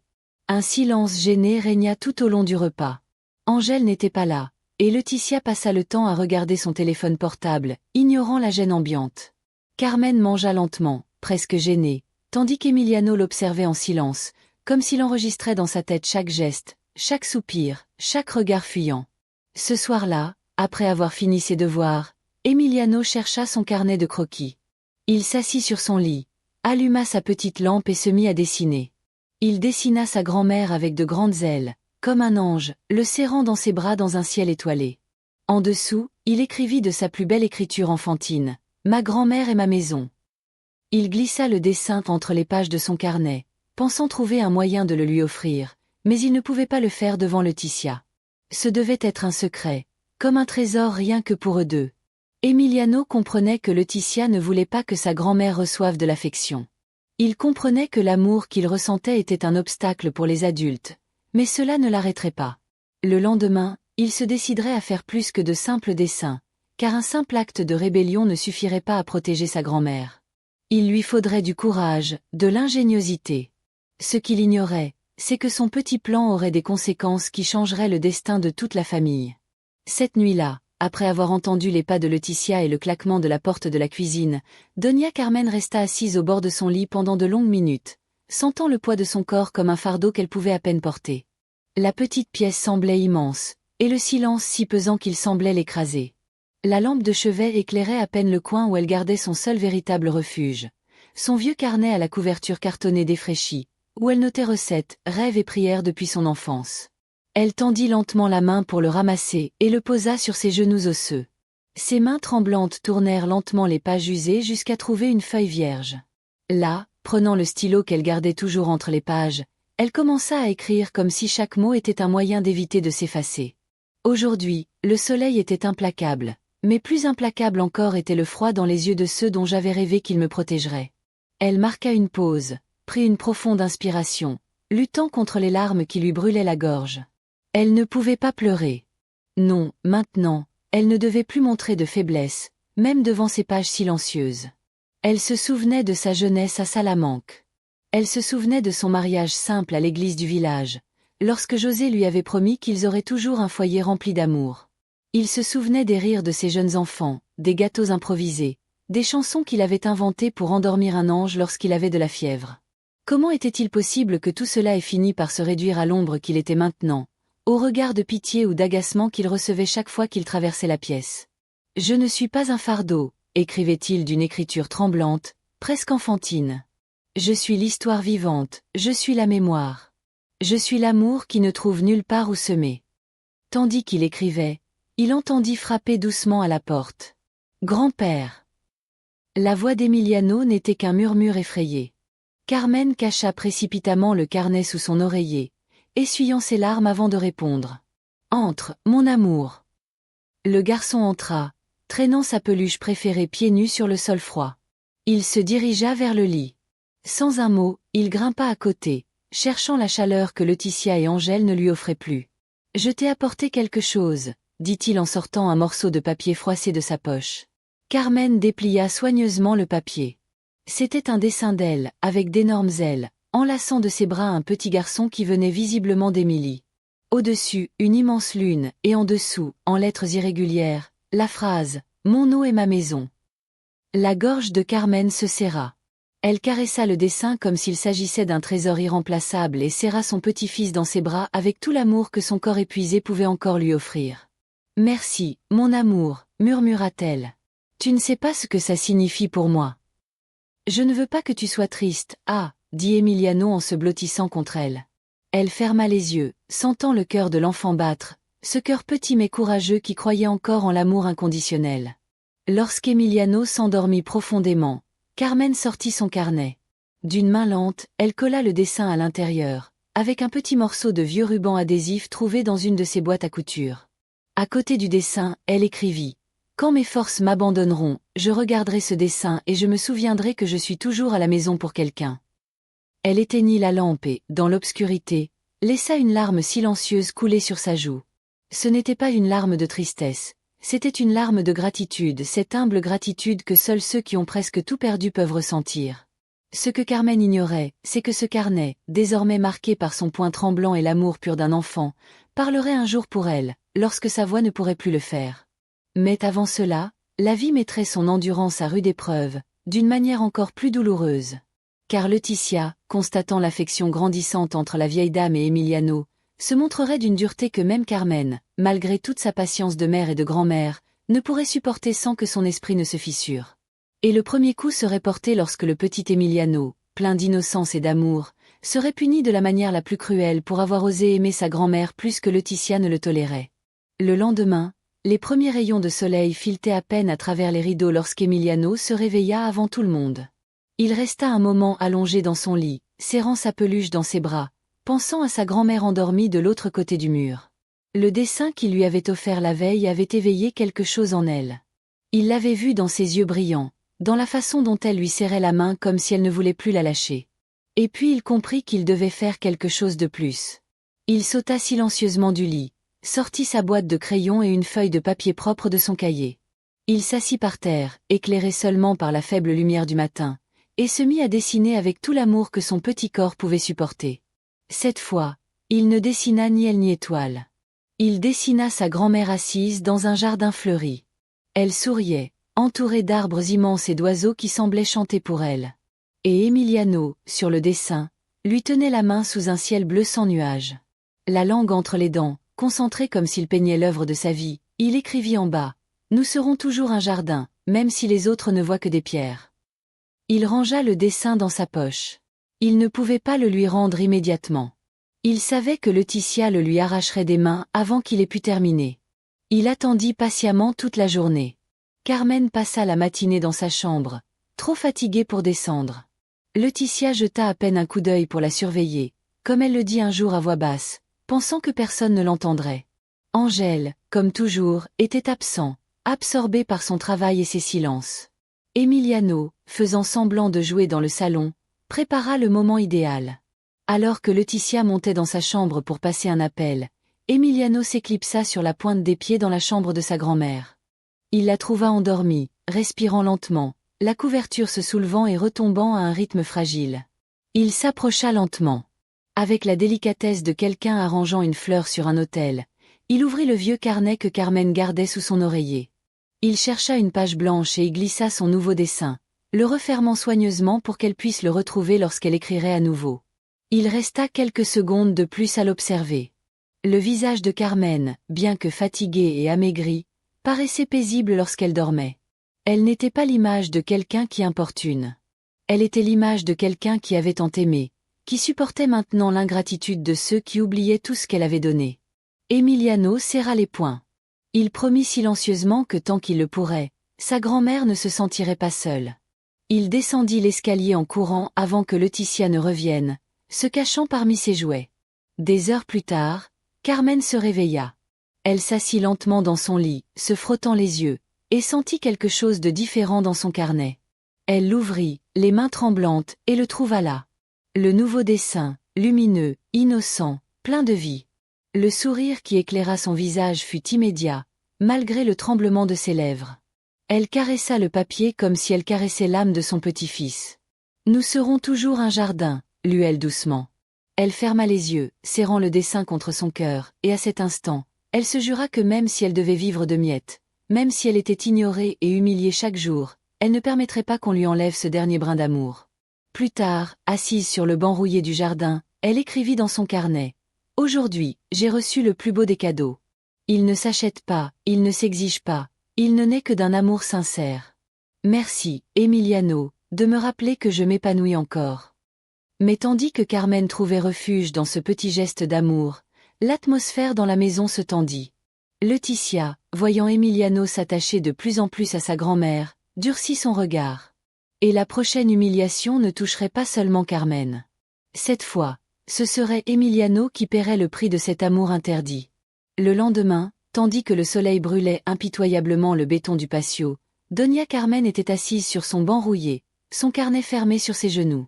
Elle caressait la couverture sans l'ouvrir, comme si elle craignait que chaque mot qu'elle y avait écrit, chaque dessin qu'Emiliano avait caché, ne soit trop fragile pour survivre dans cette maison où l'amour était puni. Emiliano jouait à proximité, lançant une balle contre le mur et la rattrapant maladroitement. De temps en temps, il jetait un coup d'œil à sa grand-mère, s'assurant qu'elle était toujours là, respirant, résistant. La matinée se passa silencieusement jusqu'à ce que Lupita, leur voisine, passe la tête par-dessus la clôture basse qui séparait les patios. « Bonjour, Donita », salua-t-elle avec un sourire chaleureux. Carmen répondit par un léger sourire. Elle n'avait pas l'énergie de feindre la joie, mais elle ne voulait pas non plus rejeter la gentillesse sincère que Lupita lui offrait à chaque occasion. « Comment va-t-il » demanda la voisine en traversant la cour d'un pas ferme et assuré. Carmen ouvrit la bouche pour répondre, mais ce fut Emiliano qui le fit le premier. « Mon grand-père va bien, mais Letty ne la laisse pas manger. » Carmen se tendit aussitôt. Elle regarda le garçon avec tendresse et inquiétude, puis Lupita, dont le visage changea subtilement. « Vraiment ?» demanda Lupita en se penchant pour regarder Emiliano dans les yeux. Le garçon hocha la tête, serrant son ballon contre sa poitrine. Il lui donne juste un peu de riz ou lui disent qu'il a déjà mangé. Carmen voulut intervenir, adoucir les paroles d'Emiliano, en minimiser la gravité, mais quelque chose en elle, peut-être la dignité qui lui restait encore, l'empêcha de mentir. « Ne t'inquiète pas, Lupita, » dit-elle en baissant les yeux. « On va bien. » Lupita n'insista pas, mais ses yeux brillaient d'une indignation silencieuse que Carmen ne pouvait ignorer. Elle s'assit à côté d'elle sur le banc, sous le soleil brûlant, et, sans élever la voix, commença à lui parler comme quelqu'un qui plante des graines dans une terre fertile. « On peut endurer beaucoup de choses, ma belle. La faim, la fatigue, l'humiliation. Mais quand elle commence à abîmer le cœur des enfants, il faut ouvrir les yeux. » Carmen la regarda du coin de l'œil, sentant ces mots transpercer son armure de résignation. « Je ne veux pas de problème, murmura-t-elle. « Tu en as déjà, répondit Lupita, ferme mais douce. Ce que tu vis n'est pas une vie, et cet enfant qu'il aime tant, souffre aussi. » Carmen serra les poings sur son carnet. Elle savait que Lupita disait vrai. Elle l'avait su dès le premier soir où elle avait eu faim. Dès la première assiette vide. Dès le début, il n'y en avait pas eu assez pour tout le monde. Pendant qu'elles discutaient sur la terrasse, Laetitia les observait depuis la fenêtre de la cuisine. Elle plissa les yeux, agacée. Elle n'aimait pas que sa belle-mère parle à la voisine, et encore moins que quelqu'un commence à poser des questions gênantes. Lorsque Lupita prit Carmen dans ses bras après l'avoir brièvement saluée, Laetitia se précipita sur la terrasse avec un sourire qui n'atteignit pas ses yeux. « Tout va bien, sonora Lupita, demanda-t-elle, feignant la gentillesse. « Tout va bien, Laetitia, répondit Lupita sèchement. Je suis juste venue dire bonjour à Doña Carmen. Voyez-vous, tout le monde n'a pas la chance de vieillir en compagnie. » Laetitia pinça les lèvres, mais ne répondit pas. Elle regarda simplement Lupita rentrer, hautaine et digne. Ce soir-là, la tension dans la maison devint insupportable. Laetitia, visiblement bouleversée, interdit à Carmen d'approcher de la cuisine. Elle ferma le garde-manger à clé et marqua strictement ce qu'elle pouvait manger et quand. Angèle, comme toujours, resta à l'écart, prétextant la fatigue du travail, comme si son épuisement lui permettait d'ignorer l'injustice qui rongeait sa mère. Carmen, de plus en plus reléguée, de plus en plus invisible, sentit que la maison, dont elle avait rêvé comme d'un refuge, se transformait en une prison silencieuse. Ce soir-là, lorsqu'Emiliano monta dans sa chambre, il trouva son carnet de croquis froissé sur le lit. Il ne comprit pas pourquoi jusqu'à ce qu'il voie Laetitia jeter un coup d'œil par la porte, les bras croisés. « Tu es trop distraite, dit Fria. Tu dois te concentrer sur tes affaires, pas sur les autres. » Le garçon, obstinément blessé, dissimula sa douleur sous un voile de silence. Il tenait son carnet comme quelqu'un qui garde un secret vital et se promit de continuer à se battre pour sa grand-mère, secrètement si nécessaire. Et tandis qu'une apparence de normalité régnait à l'intérieur de la maison, à l'extérieur, Lupita commença à remuer ses propres pièces. Car si Carmen ne pouvait pas se défendre, quelqu'un d'autre le ferait. L'horloge murale indiquait 16h30. Dehors, le soleil continuait de taper sur le béton chaud du patio, rendant l'air de la maison presque irrespirable. Le bourdonnement lointain d'une tondeuse à gazon dans le quartier était le seul bruit qui rompait le silence étouffant de la maison d'Angèle et Laetitia. Doña Carmen, assise au bord de son lit, serrait le bas de son tablier dans ses mains ridées, luttant contre le sentiment d'enfermement qui s'était développé comme du lierre en elle depuis des semaines. Elle avait passé toute la matinée à avoir l'impression que chaque recoin de la maison se refermait sur elle. Dans la cuisine, Laetitia l'observait d'un regard glacial. Dans le salon, Angèle évitait son regard, se cachant derrière son téléphone. Même Emiliano, son petit rayon de soleil, avait été contraint de limiter ses câlins et ses mots doux. Cet après-midi-là, sans que personne ne le lui dise, Carmen savait qu'elle ne pouvait plus continuer comme ça. Elle se leva lentement, chaque articulation résonnant dans des craquements étouffés, et se dirigea vers le petit placard où elle gardait le peu qu'elle possédait. 2 robes usées, son chapelet, une couverture tissée main que sa mère lui avait laissée, et son carnet, ce fidèle compagnon de secret qui était devenu son seul moyen de s'exprimer sans crainte. Elle sortit un vieux sac en tissu délavé, le même qu'elle utilisait à Salamanque pour aller au marché quand elle était encore jeune et pleine d'espoir. D'un geste prudent, elle commença à faire ses bagages. Elle plia la couverture, glissa le chapelet dans les plis et posa son carnet dessus comme s'il s'agissait d'un trésor fragile qu'elle devait protéger au péril de sa vie. Ses mains tremblaient, mais elle ne s'arrêta pas. Elle regarda autour d'elle. Elle n'avait rien d'autre à emporter. Elle n'avait pas besoin de se souvenir d'un endroit qui ne l'avait jamais vraiment aimée. Prenant le sac dans ses bras, elle descendit l'escalier, le cœur battant la chamade. Chaque pas résonnait comme un battement dans ses oreilles. Arrivée dans le hall, elle s'arrêta devant la porte d'entrée. C'était une simple porte en bois avec une serrure ordinaire, mais à cet instant, elle lui semblait un mur infranchissable. Elle posa la main sur la poignée et la tourna lentement, écoutant le clic métallique qui résonna comme un cri dans sa solitude. Elle s'apprêtait à l'ouvrir lorsque la voix de Laetitia trancha l'air comme une lame. « Où pensez-vous aller, madame ?» Carmen ferma les yeux avant de se retourner. Laetitia se tenait au bas de l'escalier, les bras croisés, le visage durci par une expression de dédain à peine contenue. « Je voulais juste aller me promener, murmura Carmen d'une voix qui n'était guère qu'un murmure. Portant son sac, Laetitia s'approcha lentement, tel un chasseur qui ne laisse pas échapper sa proie. Carmen baissa les yeux au sol, sachant que le moindre mot qu'elle prononcerait serait écrasé sous le poids de l'humiliation. « On ne veut pas de scandale, » poursuivit Laetitia d'un ton glacial. « Qu'est-ce que tu vas faire là-bas ? Supplier. Pleurer dans la rue pour que tout le monde voie que tu ne peux pas te débrouiller seule. » Chaque mot était un poignard. Carmen serra son sac contre sa poitrine comme s'il pouvait la protéger des attaques invisibles. « Retourne dans ta chambre, » ordonna Laetitia. « Et laisse ce sac où il était. C'est ici qu'il doit rester. Il n'y a aucun autre endroit qui le veuille. » Carmen hocha la tête, impuissante à protester. Elle monta lentement les escaliers, chaque marche pesant sur elle comme si elle portait une pierre sur les épaules. Arrivée dans sa chambre, elle ferma doucement la porte et laissa tomber le sac sur le lit. Elle s'assit à côté de lui, vaincue, le cœur battant si faiblement qu'elle crut un instant qu'il allait s'arrêter. Elle ne pleura pas. Elle ne pria pas, elle resta là, silencieuse, les yeux fixés sur le mur vide. Sous son oreiller, elle sentit la forme dure du carnet. Elle le sortit et l'ouvrit, cherchant du réconfort dans ses propres mots. Elle écrivit d'une main tremblante. « Aujourd'hui, j'ai essayé d'être libre. Aujourd'hui, je me suis souvenu que même les plus belles cages restent des cages. Mais Dieu sait que mon âme ne renonce pas.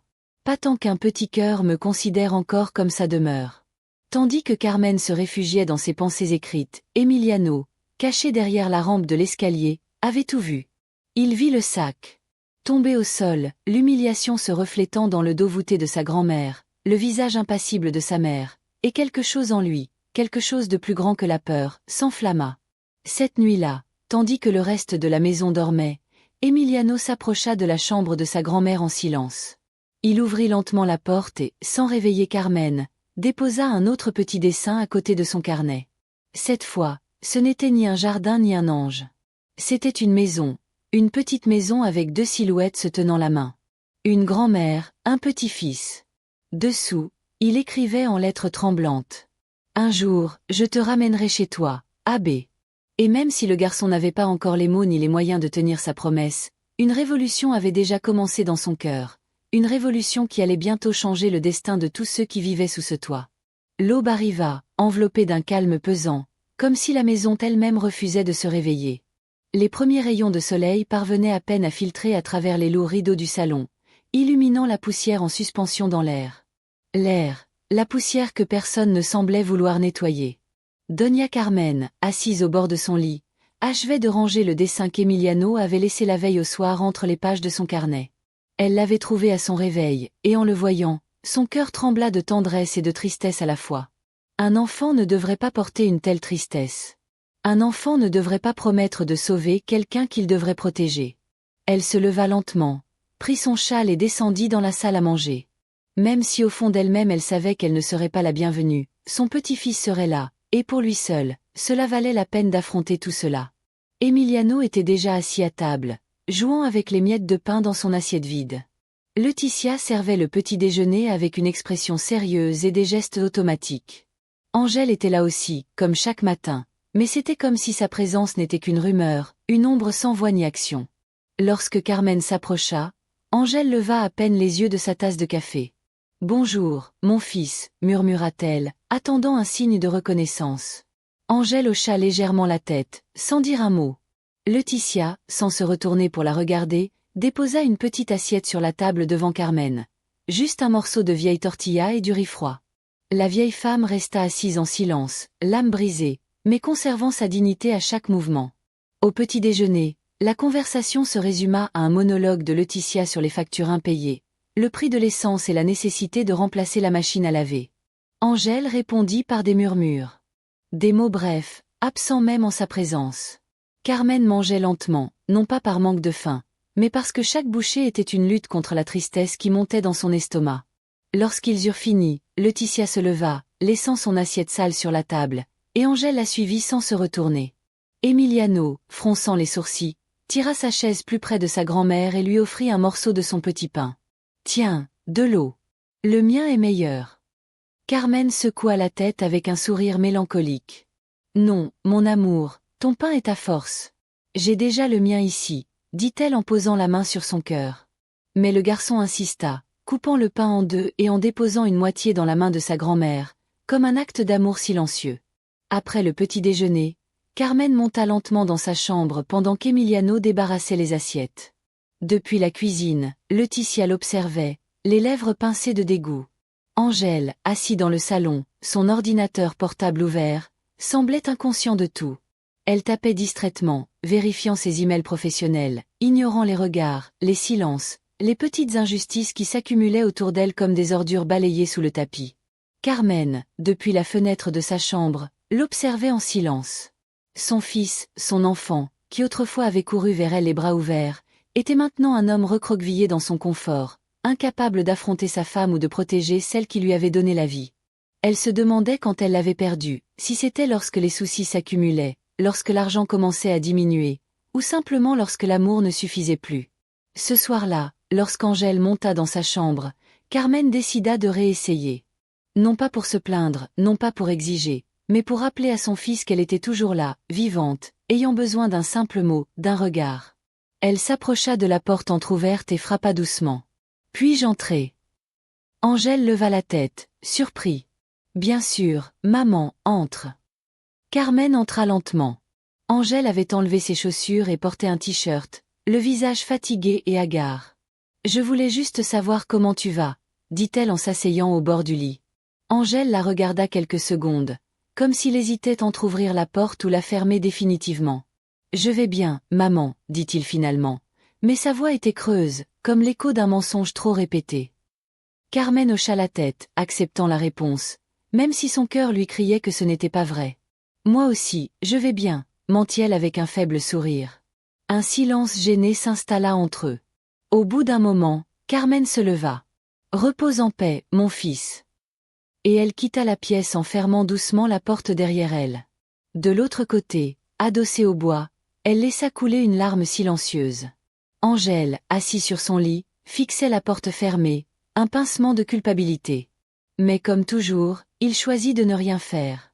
Alors que la nuit tombait sur la maison, Carmen écrivit dans son carnet. « Mon fils est toujours là, mais je ne sais pas comment le rejoindre. Nous sommes deux îles, plus éloignées l'une de l'autre, entourées de silence que personne ne veut rompre. Et sans le savoir, cette distance silencieuse serait l'abîme qu'il ne pourrait bientôt plus franchir, car dans les jours à venir, les blessures ouvertes commenceraient à saigner d'une manière que personne dans cette maison ne pourrait ignorer. L'air y était épais, presque irrespirable. La tension, qui depuis des semaines poussait comme du lierre sur les murs, était désormais une présence vivante, perceptible dans chaque recoin. Même le soleil, entrant timidement par les fenêtres, semblait filtrer la tristesse de cette maison où les silences pesaient plus que les mots. Cet après-midi-là, tandis que Laetitia balayait la salle à manger d'un geste saccadé et que Angèle s'enfermait dans son bureau, feignant d'être absorbée par son travail, Emiliano jouait dans le couloir, du moins en avait-il l'air. En réalité, il avait l'oreille attentive. Il avait appris à se déplacer silencieusement, tel un petit fantôme, évitant le regard de sa mère pour écouter ce que disaient les adultes lorsqu'il pensait que personne ne l'écoutait. De son coin, caché derrière le rideau du couloir, il écoutait Laetitia déchaîner son venin. « Je n'en peux plus, Angèle. Je n'en peux plus. Cette vieille femme est un fardeau, un obstacle. Elle est là tout le temps comme un vieux meuble, un rappel de toutes nos erreurs. » Angèle ne répondit pas immédiatement. Le silence qui suivit fut encore plus douloureux pour Emiliano que les paroles dures de sa mère. Un silence qui ne défendait pas sa grand-mère, un silence qui laissait l'injustice s'amplifier. Laetitia continua d'une voix chargée d'amertume. « Tu sais le pire. Maintenant, Emiliano est contaminé lui aussi. Il la colle toute la journée. Non, écoute. Il ne m'obéit pas. Que crois-tu qu'il va se passer s'il continue comme ça? Il va nous tourner le dos. Il va se retourner contre sa propre famille. » Angèle laissa échapper un soupir las. « Laetitia, ne dis pas ça. C'est sa grand-mère. Il a le droit de l'aimer. » « Non, » rétorqua Laetitia. « Elle n'a pas le droit de se rebeller contre moi. Je suis sa mère, et toi, son père, tu dois me soutenir. Nous ne pouvons pas laisser une vieille femme qui n'apporte plus rien nous diviser. » Emiliano serra les poings derrière le rideau. Sa petite poitrine se soulevait et s'abaissait rapidement, essayant de contenir la douleur qui lui montait aux yeux comme des larmes. Pour la première fois, le garçon comprit quelque chose qu'il n'avait jusque-là que perçu. Pour sa mère, l'amour qu'il éprouvait pour sa grand-mère était un problème, quelque chose de mal, quelque chose qui méritait d'être puni. Il sentit une boule se serrer dans sa gorge, mais il ne pleura pas. Pas là, pas là. Elle se retira alors en silence, se faufilant dans le couloir jusqu'à sa chambre. Elle ferma doucement la porte, craignant que le moindre grincement n'attire l'attention. Elle s'assit par terre, serrant sa peluche préférée contre sa poitrine, laissant couler ses larmes en silence, tandis que son cœur battait si fort qu'il semblait sur le point d'exploser. Dans la chambre de Carmen, l'atmosphère était bien différente. Elle écrivait dans son carnet, inconsciente de la tempête qui faisait rage à quelques murs de là. Elle notait des souvenirs, des pensées au hasard, comme quelqu'un qui jette des bouteilles à la mer en espérant que quelqu'un les retrouve un jour. Aujourd'hui, j'ai senti le silence de mon fils comme un mur. Aujourd'hui, j'ai vu la tristesse dans les yeux de mon petit-fils, et pourtant, je reste debout. La vieille femme ferma le carnet et s'installa dans son lit, se demandant combien de temps elle pourrait encore tenir avant de craquer complètement. Ce soir-là, Emiliano refusa de descendre dîner. Il resta dans sa chambre, caché sous les couvertures, faisant semblant de dormir pour ne pas voir sa mère, pour ne plus entendre de mots aussi douloureux que des coups de fouet. Et tandis que la maison dormait, un plan commença à germer dans son esprit petit mais déterminé. Si sa grand-mère ne pouvait pas partir, il trouverait le moyen de lui apporter tout ce dont elle avait besoin. Pas seulement de la nourriture, pas seulement de la compagnie, mais de la dignité. Car le véritable amour, celui que Doña Carmen avait planté dans son cœur, était déjà profondément enraciné, et rien ni les cris, ni les ordres, ni le mépris ne pourrait le déraciner. Emiliano ne savait pas comment, il ne savait pas quand, mais quelque chose en lui brûlait comme une promesse. Et très bientôt, ce feu changerait à jamais le destin de tous ceux qui vivaient sous ce toit d'hypocrisie et de silence. Les jours suivants semblèrent s'écouler avec une lenteur cruelle dans cette maison. Chaque minute pesait sur les épaules de Doña Carmen, comme si elle portait un sac rempli de pierres invisibles. Emiliano, malgré son jeune âge, se déplaçait avec la furtivité de quelqu'un qui a appris que le moindre bruit peut susciter la colère. Leur jeu s'était tu, leur rire rare. Tout son petit être était concentré sur la protection de sa grand-mère comme il le pouvait, même s'il fallait pour cela cacher ses propres sentiments.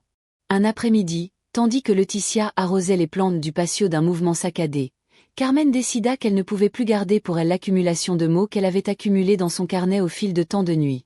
Elle savait que son histoire ne pouvait pas être enfouie dans la solitude de ses pages usées. Elle savait qu'un jour, peut-être, Emiliano aurait besoin de connaître toute la vérité. Lorsqu'elle fut certaine que Laetitia était occupée dehors, elle descendit prudemment l'escalier, le carnet caché sous son châle. Elle se dirigea vers l'arrière de la maison, là où la clôture séparait son jardin de celui de Lupita. Elle observa attentivement. La voisine remuait la terre dans ses pots de fleurs en fredonnant une vieille chanson dont Carmen se souvenait de son enfance. Lupita l'appela doucement. La femme leva les yeux, fronçant les sourcils devant l'expression grave de Carmen. Sans hésitation, elle s'approcha de la clôture. « Quoi de neuf, Donita ?» Carmen déglutit, luttant contre la honte qui lui serrait la poitrine. « J'ai une faveur à te demander, ma fille, » murmura-t-elle. Elle regarda autour d'elle comme si elle craignait d'être découverte et tendit le carnet à Lupita, qui le prit dans ses mains, confuse. « Voici toute mon histoire, » dit Carmen, la voix brisée. « Mes mots, ce que je n'ai pas pu dire. Si un jour elle s'arrêtait, sentant son âme se déchirer. Si un jour je ne suis plus là, promets-moi de le donner à Emiliano. » Lupita serra le carnet contre sa poitrine. « Je te le promets, Carmen, » affirma-t-elle sans hésitation. La vieille femme laissa échapper le souffle qu'elle ignorait avoir retenu, et une larme roula sur sa joue. Non pas de tristesse, mais de soulagement. Au moins, maintenant, une part d'elle survivrait. Ne les laisse pas lui mentir, supplia Carmen, presque dans un murmure. Ne les laisse pas lui dire que je ne l'aimais pas. Lupita tendit la main par-dessus la clôture et prit les mains froides de Carmen dans les siennes. Je ne les laisserai pas oublier ça, Donita. Je le jure sur ma vie. L'échange ne dura que quelques minutes, mais pour Carmen, ce fut comme semer une graine dans la terre ferme, un espoir minuscule mais vivant. Ce soir-là, la maison parut encore plus silencieuse. Carmen dîna seule dans sa chambre, un morceau de pain rassis qu'Emiliano avait réussi à cacher parmi ses affaires. Il n'y eut ni repas de famille, ni conversation. Angèle arriva en retard, comme d'habitude, et s'enferma dans son bureau, prétextant un travail urgent. Laetitia passa devant lui en lui lançant des regards pleins de ressentiment. Emiliano monta tôt dans sa chambre, serrant son oreiller contre lui et rêvant d'instants où le rire ne serait ni une raison de se faire gronder ni de se faire punir. Alors que la nuit tombait sur la maison, Carmen s'assit sur son lit, les yeux fixés sur le mur blanc devant elle. Elle se sentait épuisée jusqu'à la moelle. Fatiguée d'être invisible, de devoir quémander une assiette, de supporter des silences plus blessants que n'importe quelle insulte. Mais elle ressentait aussi, enfouie sous toute cette douleur, la certitude d'avoir bien agi, que quoi qu'il arrive demain, sa voix ne se perdrait plus. Elle était là, en sécurité entre les mains d'un voisin qui l'avait vue, qui l'avait comprise. Au loin, dans l'obscurité de sa chambre, Emiliano rêvait, ignorant que très bientôt les graines de courage que Carmen avait plantées dans son cœur commenceraient à fleurir d'une manière que personne ne pourrait arrêter. Car lorsque la vérité est semée avec amour, tôt ou tard, elle perce le sol et cherche la lumière. Et dans cette maison où il était resté si silencieux, où il s'était tant caché, très bientôt la lumière commencerait à filtrer, si infime fût-elle. Le jour se leva, terne, comme si le ciel lui-même pressentait que quelque chose de douloureux allait se produire.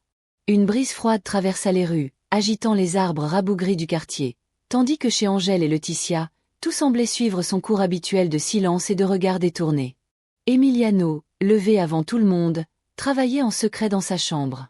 Sur son bureau improvisé, il étala soigneusement une feuille de papier épais où, de ses couleurs les plus vives, il avait dessiné sa grand-mère assise sur un trône de fleurs, entourée d'oiseaux et de papillons. C'était sa façon de lui dire, sans mots, qu'à ses yeux, elle était la royauté, la beauté, la maison. De sa plus belle écriture enfantine, il écrivit en dessous, « Pour la meilleure eau du monde, je t'aime ». Il gardait le dessin entre les pages de son cahier d'écolier pour qu'il ne se froisse pas, attendant le bon moment pour le lui donner. Il voulait la surprendre. Il voulait la voir sourire. Pendant le petit déjeuner, Emiliano avait du mal à se concentrer.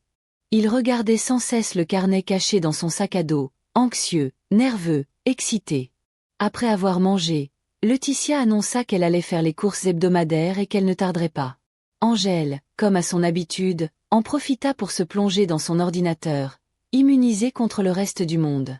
C'est alors qu'Emiliano saisit l'occasion, attendit que Laetitia parte, monta les escaliers deux par deux et se rendit directement dans la chambre de sa grand-mère. Carmen était assise sur son lit, lisant son petit missel, ses lunettes sur le bord du nez. Lorsqu'elle vit Emiliano entrer, agité, elle lui sourit gentiment. « Quoi de neuf, mon amour ?» Le garçon sortit le dessin plié et le lui tendit des deux mains, comme s'il lui offrait un trésor sacré. « C'est pour toi, Hag, murmura-t-il, contenant son émotion. Carmen prit le papier avec précaution, tremblant légèrement, et l'ouvrit. En voyant le dessin, les couleurs, la dédicace, ses yeux s'emplirent aussitôt de larmes. « Mon amour » murmura-t-elle en posant une main sur sa poitrine. Elle se pencha pour serrer son petit-fils dans ses bras, et Emiliano se réfugia dans ses bras, dans cette chaleur qui le protégeait de tout, mais il n'était pas seul. La voix de Laetitia le surprit, coupant l'instant en deux. « Qu'est-ce que c'est ?» Ils se séparèrent brusquement. Laetitia, qui était revenue chercher son portefeuille oublié, les observa depuis l'embrasure de la porte, les sourcils froncés et les bras croisés. « C'est un dessin que j'ai fait pour l'AE », expliqua courageusement Emiliano. Carmen, nerveuse, tenta de plier le papier discrètement, mais Laetitia traversa la pièce en deux bonds et le lui arracha des mains. Elle lut la dédicace à voix haute, d'un ton moqueur. « À la meilleure eau du monde. Je t'aime. » Ses lèvres se tordirent en un ricanement. « C'est ridicule !» s'exclama-t-elle. Et sans plus attendre, sous le regard terrifié d'Emiliano et le regard désespéré de Carmen, elle déchira le dessin en petits morceaux, les laissant tomber au sol comme des ordures. Le garçon se figea, incapable de comprendre ce qui venait de se passer. Carmen se couvrit la bouche pour retenir un cri de douleur. « Assez de ces bêtises !» dit Laetitia en se retournant pour partir. « Je ne veux plus de distractions inutiles. Cet enfant doit se concentrer sur l'essentiel, pas sur des bêtises sentimentales. » La porte claqua. Pendant un instant, le silence régna dans la pièce. Absolu. On n'entendait que la respiration saccadée d'Emiliano et les halètements étouffés de Doña Carmen. Le garçon se pencha, ramassant les morceaux de son cadeau d'une main tremblante. Carmen s'agenouilla près de lui pour l'aider, ses larmes coulant silencieusement sur les bouts de papier. « Désolé, ah oui, » murmura Emiliano. « Désolé, non, mon amour » dit Carmen en le serrant fort dans ses bras. « On n'a pas à s'excuser, on ne s'excuse jamais d'aimer. Ils restèrent ainsi, enlacés par terre, tandis que le monde extérieur continuait de tourner, indifférent à leur petit naufrage. Et tandis que Carmen réconfortait Emiliano, une graine de résistance grandissait en elle. Car ce geste cruel n'effacerait pas l'amour qui les unissait. Au contraire, il le rendrait plus fort, plus solide, et dans les jours qui suivraient, cet amour trouverait le moyen de résister même aux pires tempêtes. L'horloge de la cuisine sonna 22 heures lorsqu'un silence de plomb s'abattit sur la maison. Du salon, on n'entendait que le doux ronronnement du ventilateur et le murmure de la télévision, où Angèle somnolait dans le fauteuil, la télécommande toujours à la main. Laetitia était montée tôt, fermant sa porte avec le claquement habituel que personne ne commentait plus. Emiliano, le cœur battant la chamade, jeta un coup d'œil dans le couloir depuis l'ombre de la cage d'escalier. D'un pas félin, il descendit à la cuisine, ses pieds nus effleurant à peine le sol froid. Il avait attendu ce moment toute la journée. Il savait que sa grand-mère avait à peine dîné. Il savait que Laetitia avait servi juste assez pour eux trois et avait laissé son assiette vide de côté, comme quelqu'un qui laisse un mendiant à la porte. Emiliano ouvrit le garde-manger d'une main tremblante. Il fouilla les étagères jusqu'à trouver un morceau de pain rassis oublié dans un panier. Il trouva également une demi-banane bien mûre et un morceau de fromage emballé dans du papier aluminium. Ce n'était pas grand-chose, mais c'était déjà quelque chose. Avec le plus grand soin, il rangea le petit butin dans une serviette propre, qu'il plia comme un cadeau précieux. Il referma silencieusement le garde-manger. Il jeta un dernier coup d'œil au fauteuil, où son père dormait encore, et commença à monter les escaliers, retenant son souffle, chaque marche craquant sous son poids. Arrivé au 2e étage, il se dirigea sur la pointe des pieds vers la chambre de Carmen. La porte était entr'ouverte. Il la poussa doucement et vit sa grand-mère assise sur le lit, son carnet sur les genoux, écrivant à la faible lumière d'une lampe de table. La scène était si fragile et si belle qu'Emiliano dut cligner des yeux à plusieurs reprises pour empêcher les larmes de troubler sa vision. « Aïe !» murmura-t-il. Carmen releva la tête, surprise, et un doux sourire éclaira son visage fatigué. « Mon garçon, que fais-tu éveillé ?» Emiliano s'avança vers le lit et étendit sa serviette sur le couvre-lit. « Je t'ai apporté ceci, pour que tu puisses manger quelque chose de délicieux pour le dîner. » Carmen contempla l'humble banquet et ses yeux se remplirent de larmes. Non pas de faim, ni de besoin matériel, mais de la tendresse insatiable qui jaillissait du cœur de son petit-fils. « Tu es mon ange, » dit-elle doucement en lui caressant les cheveux. Ils s'assirent ensemble sur le lit. Carmen coupa le pain en deux et le partagea avec Emiliano, bien qu'il ait insisté pour que ce soit tout pour elle. La banane plantain devint un festin, et le fromage, une célébration silencieuse entre deux. Pendant qu'ils mangeaient, Carmen lui racontait des histoires de sa jeunesse, de son enfance à Salamanque, de ses jeux dans les champs et de ses rêves de voler un jour au-delà des toits rouges de la ville. Emiliano écoutait, captivé, appuyé au bras de sa grand-mère, sentant que dans cette petite pièce, sous cette lampe usée, existait un monde meilleur que celui du rez-de-chaussée.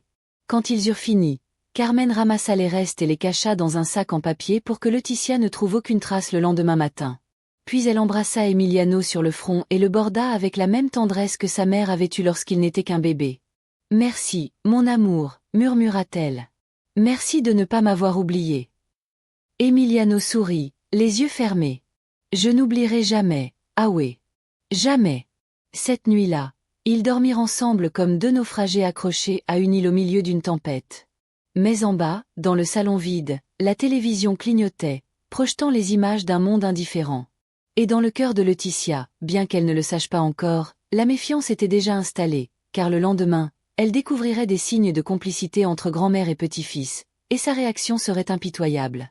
Le lendemain matin, le ciel se leva, lourd de nuages, menaçant d'une tempête qui semblait imiter l'atmosphère de la maison. Laetitia, irritée depuis le petit matin, donna des ordres d'une voix aiguë. Angèle répondit à peine par monosyllabes en sirotant son café tiède. Et Emiliano Cabisaggio rassembla tranquillement ses fournitures scolaires, évitant tout contact visuel qui pourrait déclencher une nouvelle tempête. Carmen, depuis son coin invisible de la salle à manger, observait tout en silence, enveloppée dans son châle, feignant un calme qu'elle n'avait pas ressenti. Ce même jour, alors qu'Emiliano était à l'école et que Laetitia était partie faire les courses, Carmen profita de ce bref répit pour sortir dans la cour. Là, comme dans un rituel silencieux, elle échangea quelques mots avec Lupita, sa fidèle voisine. Lupita avait remarqué depuis quelque temps que quelque chose de grave se passait dans cette maison. Elle n'avait pas besoin de voir les regards fuyants ni les sourires forcés. La profonde tristesse dans les yeux de Carmen et la pâleur croissante du visage d'Emiliano lui suffisaient. Et ce matin-là, alors qu'elle aidait Carmen à ramasser des pots de fleurs renversés par le vent, elle prit une décision. Lorsque Carmen revint à la maison, Lupita se précipita chez elle, fouillant dans les tiroirs à la recherche du vieil annuaire téléphonique, où elle conservait encore les numéros importants de sa vie passée. Parmi les papiers froissés et les photos décolorées, elle trouva un petit morceau de papier sur lequel était écrit d'une écriture ferme le numéro de Don Rogelio. Reyes, le père d'Angel, le grand-père d'Emiliano. Don Rogelio, un homme âgé, avait été séparé de sa famille après plusieurs désaccords, aliéné par de vieilles rancunes qui ne s'étaient jamais vraiment apaisées. Mais Lupita savait que s'il y avait quelqu'un qui pouvait encore faire quelque chose, c'était lui. Elle s'assit à la petite table de la cuisine, les mains moites, et composa le numéro, le cœur battant à tout rompre. Après plusieurs sonneries, une voix grave, un peu fatiguée mais ferme répondit « Eh bien, Don Rogelio ?» Lupita déglutit. « Je suis Lupita Jiménez, la voisine de votre fils Angel. » Il y eut un silence à l'autre bout du fil. « Quoi de neuf ?» demanda l'homme d'un ton immédiatement alerte. Sonore Lupita ferma les yeux, cherchant ses mots. « Je ne sais pas si j'ai le droit d'intervenir, mais je pense qu'elle devrait savoir ce qui se passe chez son fils. » Elle lui a tout raconté, sans détails sordides ni exagérés, mais comme quelqu'un qui a une mission pénible. L'abandon silencieux de Doña Carmen, le traitement humiliant, l'indifférence d'Angel, la cruauté de Leticia. Le silence à l'autre bout du fil était si pesant que Lupita crut un instant que la communication était coupée, mais la voix de Don Rogelio retentit, faible mais teintée d'une fureur contenue. « Merci, sonora Lupita. Merci de ne pas être restée silencieuse. » Avant de raccrocher, il promit quelque chose qui ressemblait plus à un serment qu'à une simple réponse. « J'y vais.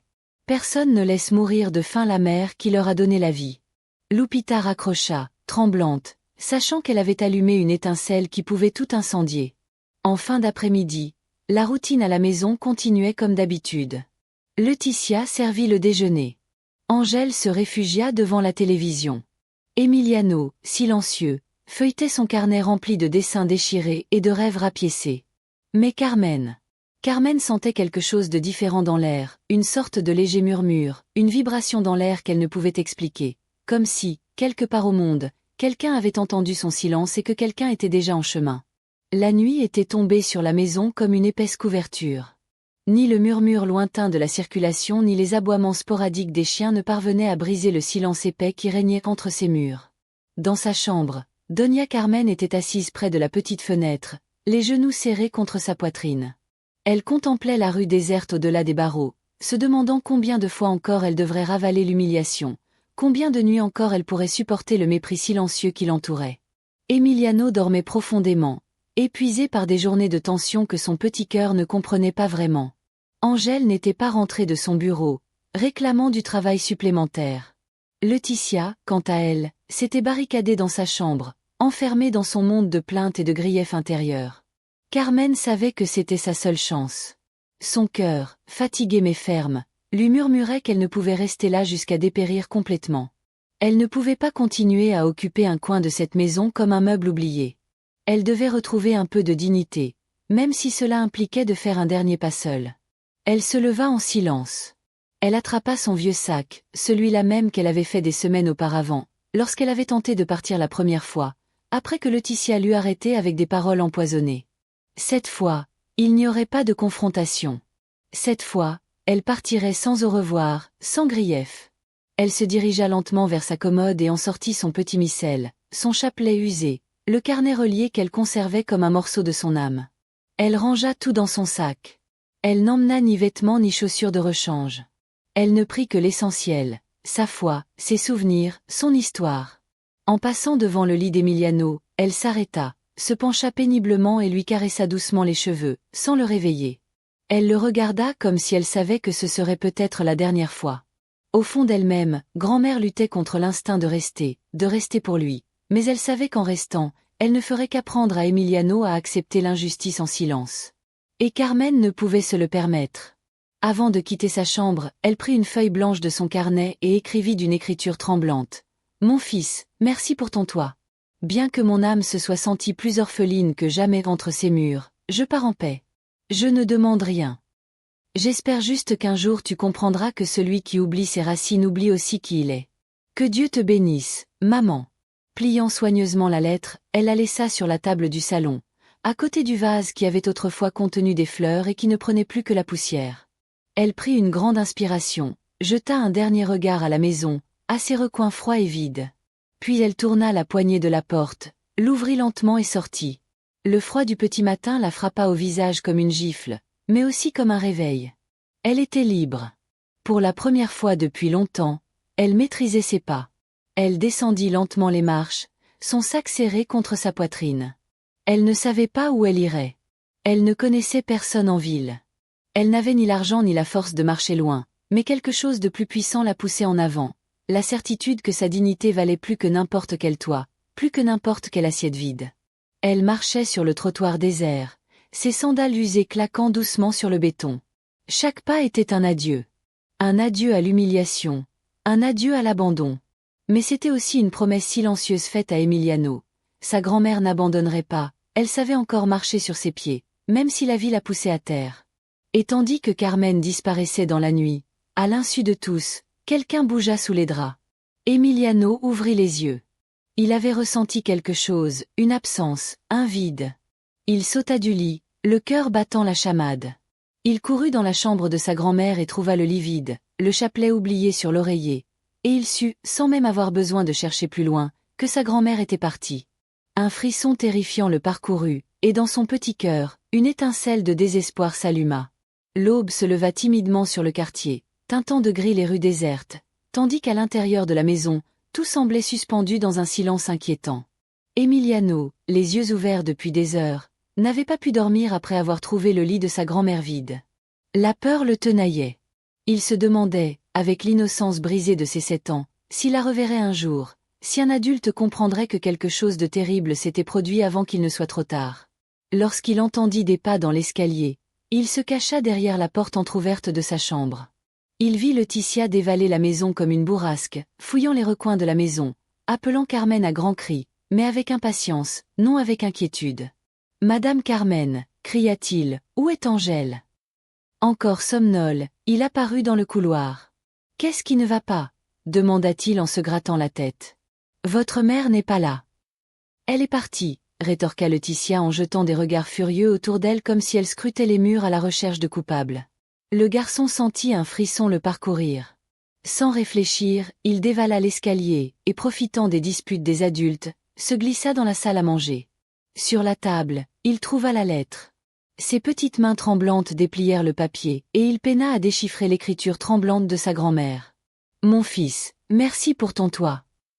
Même si mon âme se sent plus orpheline que jamais entre ces murs, je pars en paix. Je ne demande rien. J'espère seulement qu'un jour tu comprendras que celui qui oublie ses racines oublie aussi qui il est. Que Dieu te bénisse. Maman. » Emiliano avait l'impression que son monde s'écroulait. La lettre lui glissa entre les doigts. Il remonta dans sa chambre, ferma la porte avec un clic sourd, et là, par terre, à côté de son cartable, il fondit en larmes comme jamais auparavant. Il ne pleurait pas comme un petit garçon qui n'arrive pas à récupérer son jouet préféré. Il pleurait comme une âme qui vient de perdre son phare dans l'obscurité. Quelques heures plus tard, lorsque Laetitia et Angèle partirent enfin à la recherche de Carmen, plus par gêne face à la réaction des voisins que par réelle inquiétude, Emiliano, seul dans sa chambre, échafauda un petit plan. Il se souvint que sa grand-mère avait laissé un sac prêt il y a quelque temps. Il se souvenait d'avoir vu Lupita parler doucement avec Carmen quelques jours plus tôt, et il se souvenait aussi de la promesse qu'il s'était faite, la protéger quoi qu'il arrive. D'un pas déterminé, il descendit dans le patio et appela Lupita depuis la clôture. « Sonora Lupita » murmura-t-il d'une voix tremblante. « Savez-vous où est mon eau ?» En le voyant, Lupita sentit quelque chose se briser dans sa poitrine. Elle sortit aussitôt, s'accroupissant pour être à sa hauteur. « Viens, mon garçon » dit-elle en lui tendant la main. « Allons la chercher ensemble. » Mais avant de bouger, Emiliano fit quelque chose qu'il n'oublierait jamais. Il courut dans la chambre de sa grand-mère, prit sous son lit un des petits sacs qu'elle avait préparés avec tant d'amour et y cacha son dessin préféré, celui qui les représentait enlacés, entourés d'étoiles. Sans le savoir, par ce geste, il laissait à sa grand-mère une promesse silencieuse, que, quelle que soit la distance, il apporterait toujours dans son cœur. Reprenant la main de Lupita, ils traversèrent la rue dans l'aube grise, suivant les traces invisibles d'un amour que ni l'abandon, ni le mépris, ni la peur ne pouvaient effacer.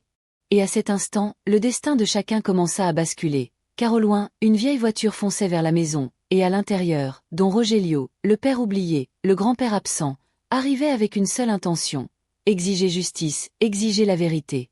Le vent soufflait fort ce matin-là, soulevant la poussière dans les rues silencieuses du quartier. Le ciel couvert annonçait non seulement la pluie, mais aussi des vérités longtemps étouffées.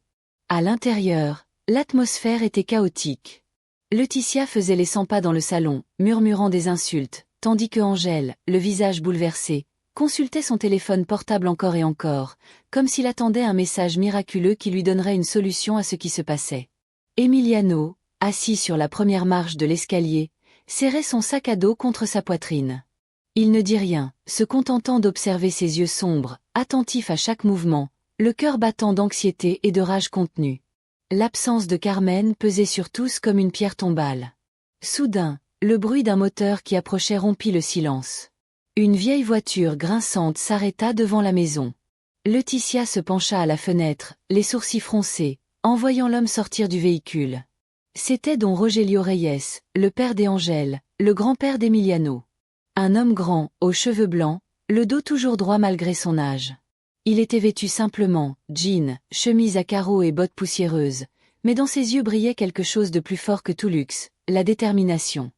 Sans attendre son invitation, don Rogelio s'avança vers la porte et frappa bruyamment. « Angèle, ouvre !» s'exclama sa voix, résonnant dans toute la maison. Angèle, pâle comme un fantôme, mit quelques secondes à réagir. Finalement, il se dirigea vers la porte et l'ouvrit maladroitement. « Papa, je bafouille, où est ta mère ?» demanda don Rogelio sans ménagement. Laetitia s'avança, esquissant un sourire forcé. « Sonore Rogelio, quel plaisir de vous voir. Nous ne savions pas que vous veniez. » « Ne me faites pas de plaisanteries faciles, Laetitia, » l'interrompit-il aussitôt d'une voix grave et ferme.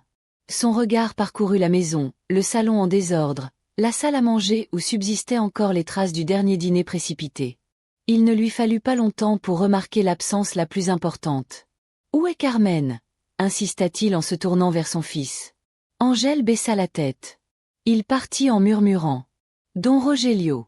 Il fit un pas en avant, et sa silhouette imposante sembla emplir toute la pièce. « Elle est partie », répéta-t-il d'un ton incrédule qui se transforma bientôt en fureur. « Elle est partie. Une femme de 75 ans, malade, faible, laissée seule. Et vous avez laissé faire. » Le silence qui s'installa était si pesant que même le vent dehors sembla s'arrêter. Emiliano, dans son coin, n'en pouvait plus.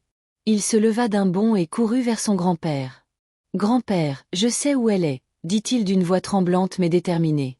Don Rogelio s'accroupit à sa hauteur. « Où est-elle, mon fils ? Dis-moi. » Le garçon sortit de son sac à dos le petit dessin qu'il avait caché dans le sac de sa grand-mère, celui qui les représentait enlacés sous un ciel étoilé. « Elle portait ça dans son sac, » expliqua Emiliano, et il laissa une lettre sur la table. Il ne voulait pas faire de bruit, ne voulait pas d'ennui. Les mains de don Rogelio tremblaient légèrement lorsqu'il prit le dessin. Il le pressa contre sa poitrine, fermant les yeux un instant, comme s'il cherchait de la force dans le souvenir de la femme qu'il avait aimée et respectée toute sa vie. Lorsqu'il reprit la parole, sa voix était un tonnerre étouffé. Qui a permis cela? Qui a oublié qu'une mère ne s'abandonne pas, même si le monde entier s'écroule? Ses yeux se fixèrent sur l'ange qui semblait se contracter sous le poids de sa culpabilité. J'essayai de dire quelque chose, mais la honte lui serra la gorge. Don Rogelio se redressa. « Je vais la chercher, » annonça-t-il. « Et quand je la retrouverai, vous devrez répondre devant Dieu et devant vous-même de ce que vous avez permis. » Il se dirigea vers la porte, mais avant de partir, il se retourna une dernière fois. « Préparez-vous, » dit sa voix, chargée d'une autorité que personne n'osait contester, « car quand je reviendrai avec elle, cette maison ne sera plus jamais la même. » Et il partit, laissant derrière lui un écho de culpabilité et de peur qui emplissait chaque recoin. Angèle, Laetitia et Emiliano restèrent immobiles comme des statues brisées. La tempête ne faisait que commencer. Et quand don Rogelio reviendrait, il ne ramènerait pas seulement Carmen, il apporterait avec lui la vérité que tout le monde avait tenté d'enterrer. La porte claqua après le départ de don Rogelio, et l'écho résonna dans la maison comme un avertissement inévitable. l'inévitable approchait. Laetitia essaya de se calmer, arpentant nerveusement le salon comme une bête en cage. Angèle était assise sur le canapé, le visage enfoui dans ses mains, incapable de faire face à l'ampleur de ses décisions. Emiliano monta silencieusement dans sa chambre. Il ne voulait pas être témoin des excuses, des reproches qu'il savait devoir lui faire. Il préféra serrer son dessein dans ses bras. Froissé, le même qu'il avait tenté d'offrir à sa grand-mère, comme un drapeau d'amour au milieu d'un champ de ruines. Des heures de silence tendu passèrent. Lorsque la vieille voiture de don Rogelio s'arrêta de nouveau devant la maison, tout se figea à l'intérieur. L'homme sortit, le visage durci par la rage, mais ses mains tenaient quelque chose. Un carnet usé, couvert de poussière et de marques d'années d'utilisation. Carmen s'approchait lentement de lui, appuyée sur son bras. Emiliano courut vers la porte. Son cœur battait fort. En la voyant, il laissa tomber son sac à dos et serra sa grand-mère dans ses bras de toutes les forces que son petit corps pouvait rassembler. Ag enfouit son visage dans ses genoux. Carmen lui caressa les cheveux en silence, retenant ses propres larmes. Don Rogelio ne perdit pas de temps, traversa le salon et se tint devant Laetitia et Angèle avec une solennité qui fit trembler les murs. Il dit cela en levant le carnet. « Voilà ce que tu refusais d'entendre. » Carmen s'assit dans le fauteuil à côté de lui et commença à lire à voix haute, sa voix grave résonnant dans le silence pesant. « Aujourd'hui, ils m'ont laissé sans assiette à table. Ils disent qu'il n'y en a pas assez pour tout le monde. Mais je sais que c'est un mensonge, il n'y a pas assez d'amour. » Laetitia ferma les yeux comme pour se boucher les oreilles sans lever les mains. Angèle déglutit, chaque mot le transperçant comme un poignard. Don Rogelio tourna la page et continua. « Aujourd'hui, Emiliano m'a apporté un morceau de pain caché. Je ne sais pas comment le remercier pour son courage. Cela me fait mal qu'un enfant doive apprendre aux adultes ce qu'est le véritable amour. » La voix de don Rogelio se brisa légèrement, mais il ne s'arrêta pas. « Aujourd'hui, j'ai essayé de quitter cette maison, non pas pour abandonner mon fils, mais pour sauver le peu qu'il me reste de dignité. Mais ils m'en ont empêché. Ils m'ont dit que je faisais scandale. Depuis quand la dignité est-elle un scandale ?» Carmen baissa les yeux, la douleur lisant son visage.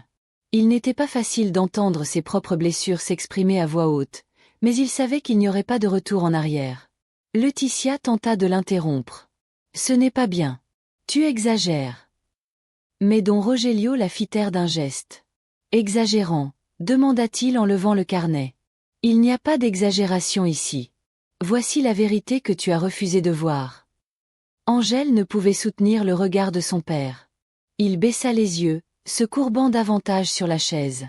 Emiliano, accroché à la jupe de sa grand-mère, observait tout en silence, comme s'il craignait qu'un simple clignement des yeux fasse disparaître tout. Don Rogelio referma le carnet fermement. « Ma belle-fille, dit-il en regardant Laetitia droit dans les yeux. Mon fils, tu as oublié quelque chose d'essentiel. Celui qui oublie sa mère oublie sa propre humanité. » Il se leva, tendit le carnet à Carmen et de la voix la plus douce du monde, dit « Tu n'aurais jamais dû écrire en silence. À partir d'aujourd'hui, chacun de tes mots sera entendu. » Carmen prit le carnet d'une main tremblante, comme quelqu'un qui ramasse les morceaux de son âme et commence à la reconstruire. Laetitia, furieuse, recula d'un pas. Elle nous accuse de choses qui ne sont pas vraies. Elle ignore ce que nous avons enduré. Mais don Rogelio n'était pas impressionné. « Enduré ?» demanda-t-elle avec un sourire amer. La seule personne qui avait enduré ici, c'était elle. L'abandon, la faim, l'humiliation, et pourtant, elle continuait d'être reconnaissante pour chaque miette. Le silence qui s'abattit alors fut absolu, un silence plus lourd que n'importe quel cri. Et tandis que Carmen serrait son carnet contre sa poitrine, sachant que son histoire avait enfin une voix, don Rogelio fit un pas en avant. Il annonça en regardant Angèle et Laetitia. « Maintenant, c'est à vous de décider s'il vous reste un peu de dignité pour réparer tous les dommages que vous avez causés. » Angèle leva les yeux rouges de honte et de remords. Mais Laetitia se contenta de serrer les lèvres, sa fierté plus forte que toute trace de compassion. Le fossé entre eux était déjà trop grand, et la véritable confrontation ne faisait que commencer. La pièce était imprégnée d'un silence pesant, comme si l'air était devenu trop épais pour être respiré. Don Rogelio referma le carnet avec un bruit sourd sur la table basse. Ce n'était pas un coup de rage, mais un coup de douleur. Doña Carmen, assise à côté de lui, joignit les mains sur ses genoux, tremblant légèrement, mais la tête haute. Il n'y avait plus de larmes à verser. Elle avait pleuré des années en silence. Maintenant, seule subsistait la dignité.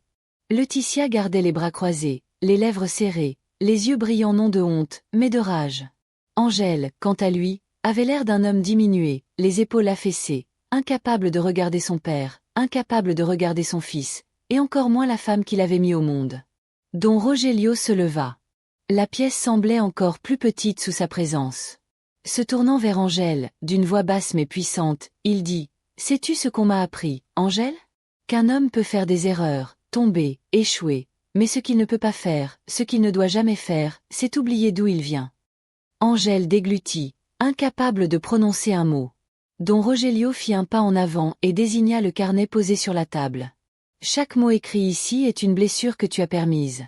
Chaque mot est un morceau de ta mère que tu as déchiré chaque jour. » Il se tourna vers Laetitia. « Et toi, sa voix désormais comme un tonnerre étouffé. Tu n'as pas seulement permis la souffrance, tu l'as semée, tu l'as arrosée, et quand elle a fleuri, tu n'as pas bronché. » Laetitia leva le menton d'un air de défi. Elle l'avait demandé, elle parlait avec venin, toujours à se mêler de choses qui ne la regardaient pas, toujours à nous voler notre espace, notre argent, notre temps. Don Rogelio laissa échapper un rire sec et sans humour. « De l'espace, de l'argent », répéta-t-il en la regardant comme s'il n'en croyait pas ses oreilles. « Nous parlons de la femme qui a tricoté les premières couvertures de votre fils. La femme qui nettoyait le vomi, la boue et les larmes qui n'étaient pas les siennes. Et tu dis qu'elle prenait ta place. » Laetitia baissa les yeux un instant, mais c'était trop tard. La vérité était déjà éclatée. Don Rogelio s'adressa de nouveau à Angèle, la voix désormais empreinte de tristesse plutôt que de colère. « Et toi, mon fils, tu n'avais pas besoin de lui crier dessus ni de l'insulter. Ton silence, ton indifférence, suffisaient. Il suffisait de détourner le regard chaque fois que ta mère avalait des miettes pendant que tu mangeais, chaque fois qu'elle dormait le ventre vide pour ne pas être un fardeau. » Angèle fondit en larmes, les mains sur son visage, le corps secoué par le soja qu'il avait retenu pendant des années.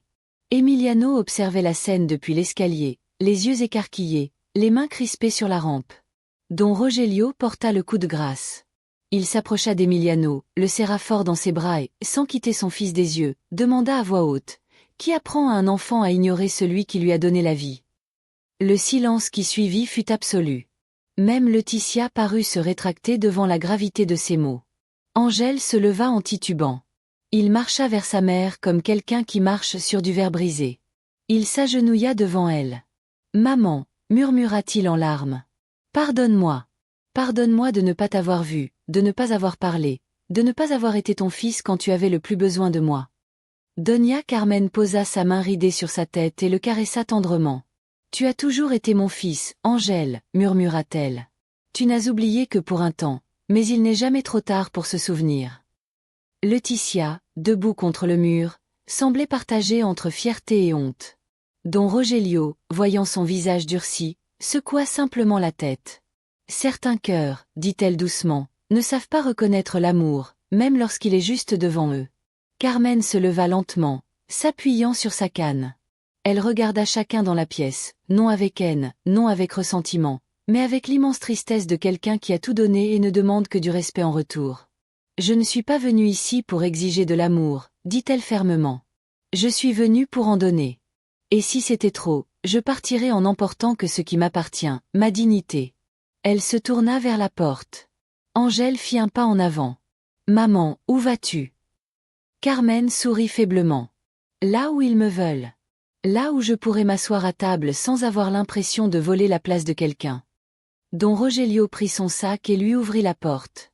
Emiliano, les yeux pleins de larmes, courut après sa grand-mère. Abou murmura en lui tendant la main.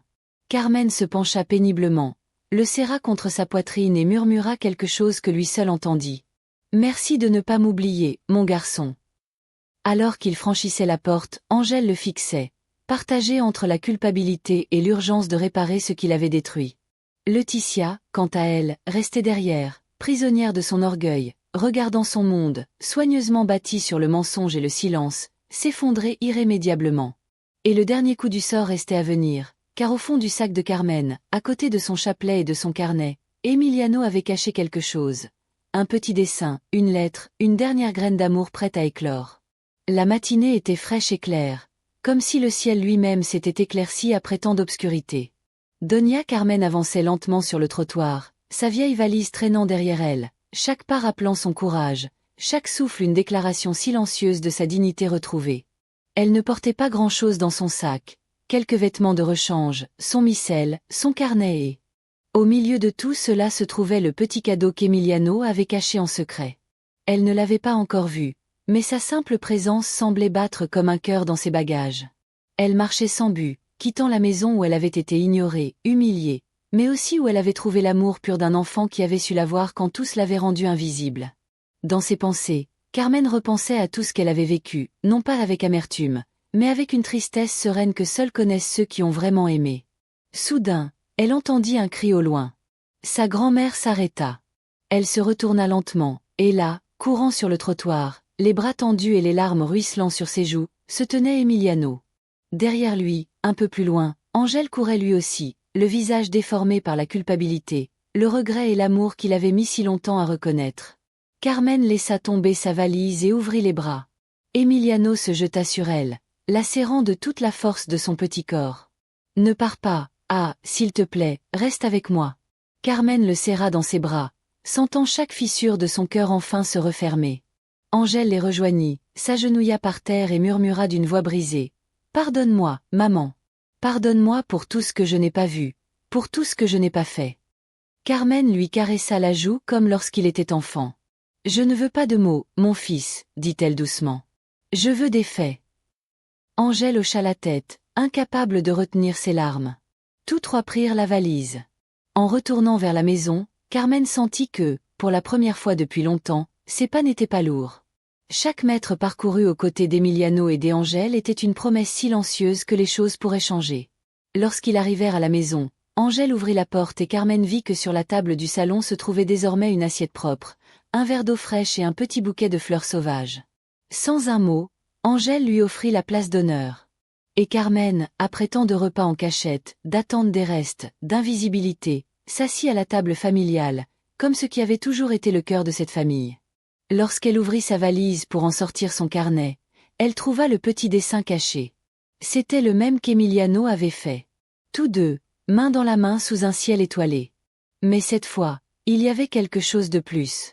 Il y avait un mot écrit d'une écriture enfantine qui disait « Grand-mère, tu m'as appris ce qu'est le véritable amour. » Carmen ne put retenir ses larmes, mais cette fois, ce n'était pas de tristesse, mais de gratitude, d'amour, de vie. Et ainsi, au milieu d'une matinée ordinaire, après tant de pertes, Doña Carmen retrouva son foyer. Ni dans les murs, ni dans les meubles, mais dans les bras qui savaient enfin l'enlacer comme elle le méritait. Merci d'avoir été avec nous jusqu'à la fin de cette histoire émouvante. Si cette histoire vous a touché, je vous invite à vous abonner à la chaîne, à activer la cloche de notification, à aimer cette vidéo et à laisser le mot « dignité » dans les commentaires pour que nous sachions que vous nous avez soutenus jusqu'au bout. Si vous souhaitez nous soutenir et que nous puissions continuer à créer des histoires passionnantes comme celle-ci, n'hésitez pas à nous laisser un grand merci. Votre aide fait toute la différence. À la prochaine histoire, et n'oubliez pas, il n'est jamais trop tard pour reconnaître la vraie valeur de quelqu'un qui nous a tout donné sans rien demander en retour. Fin.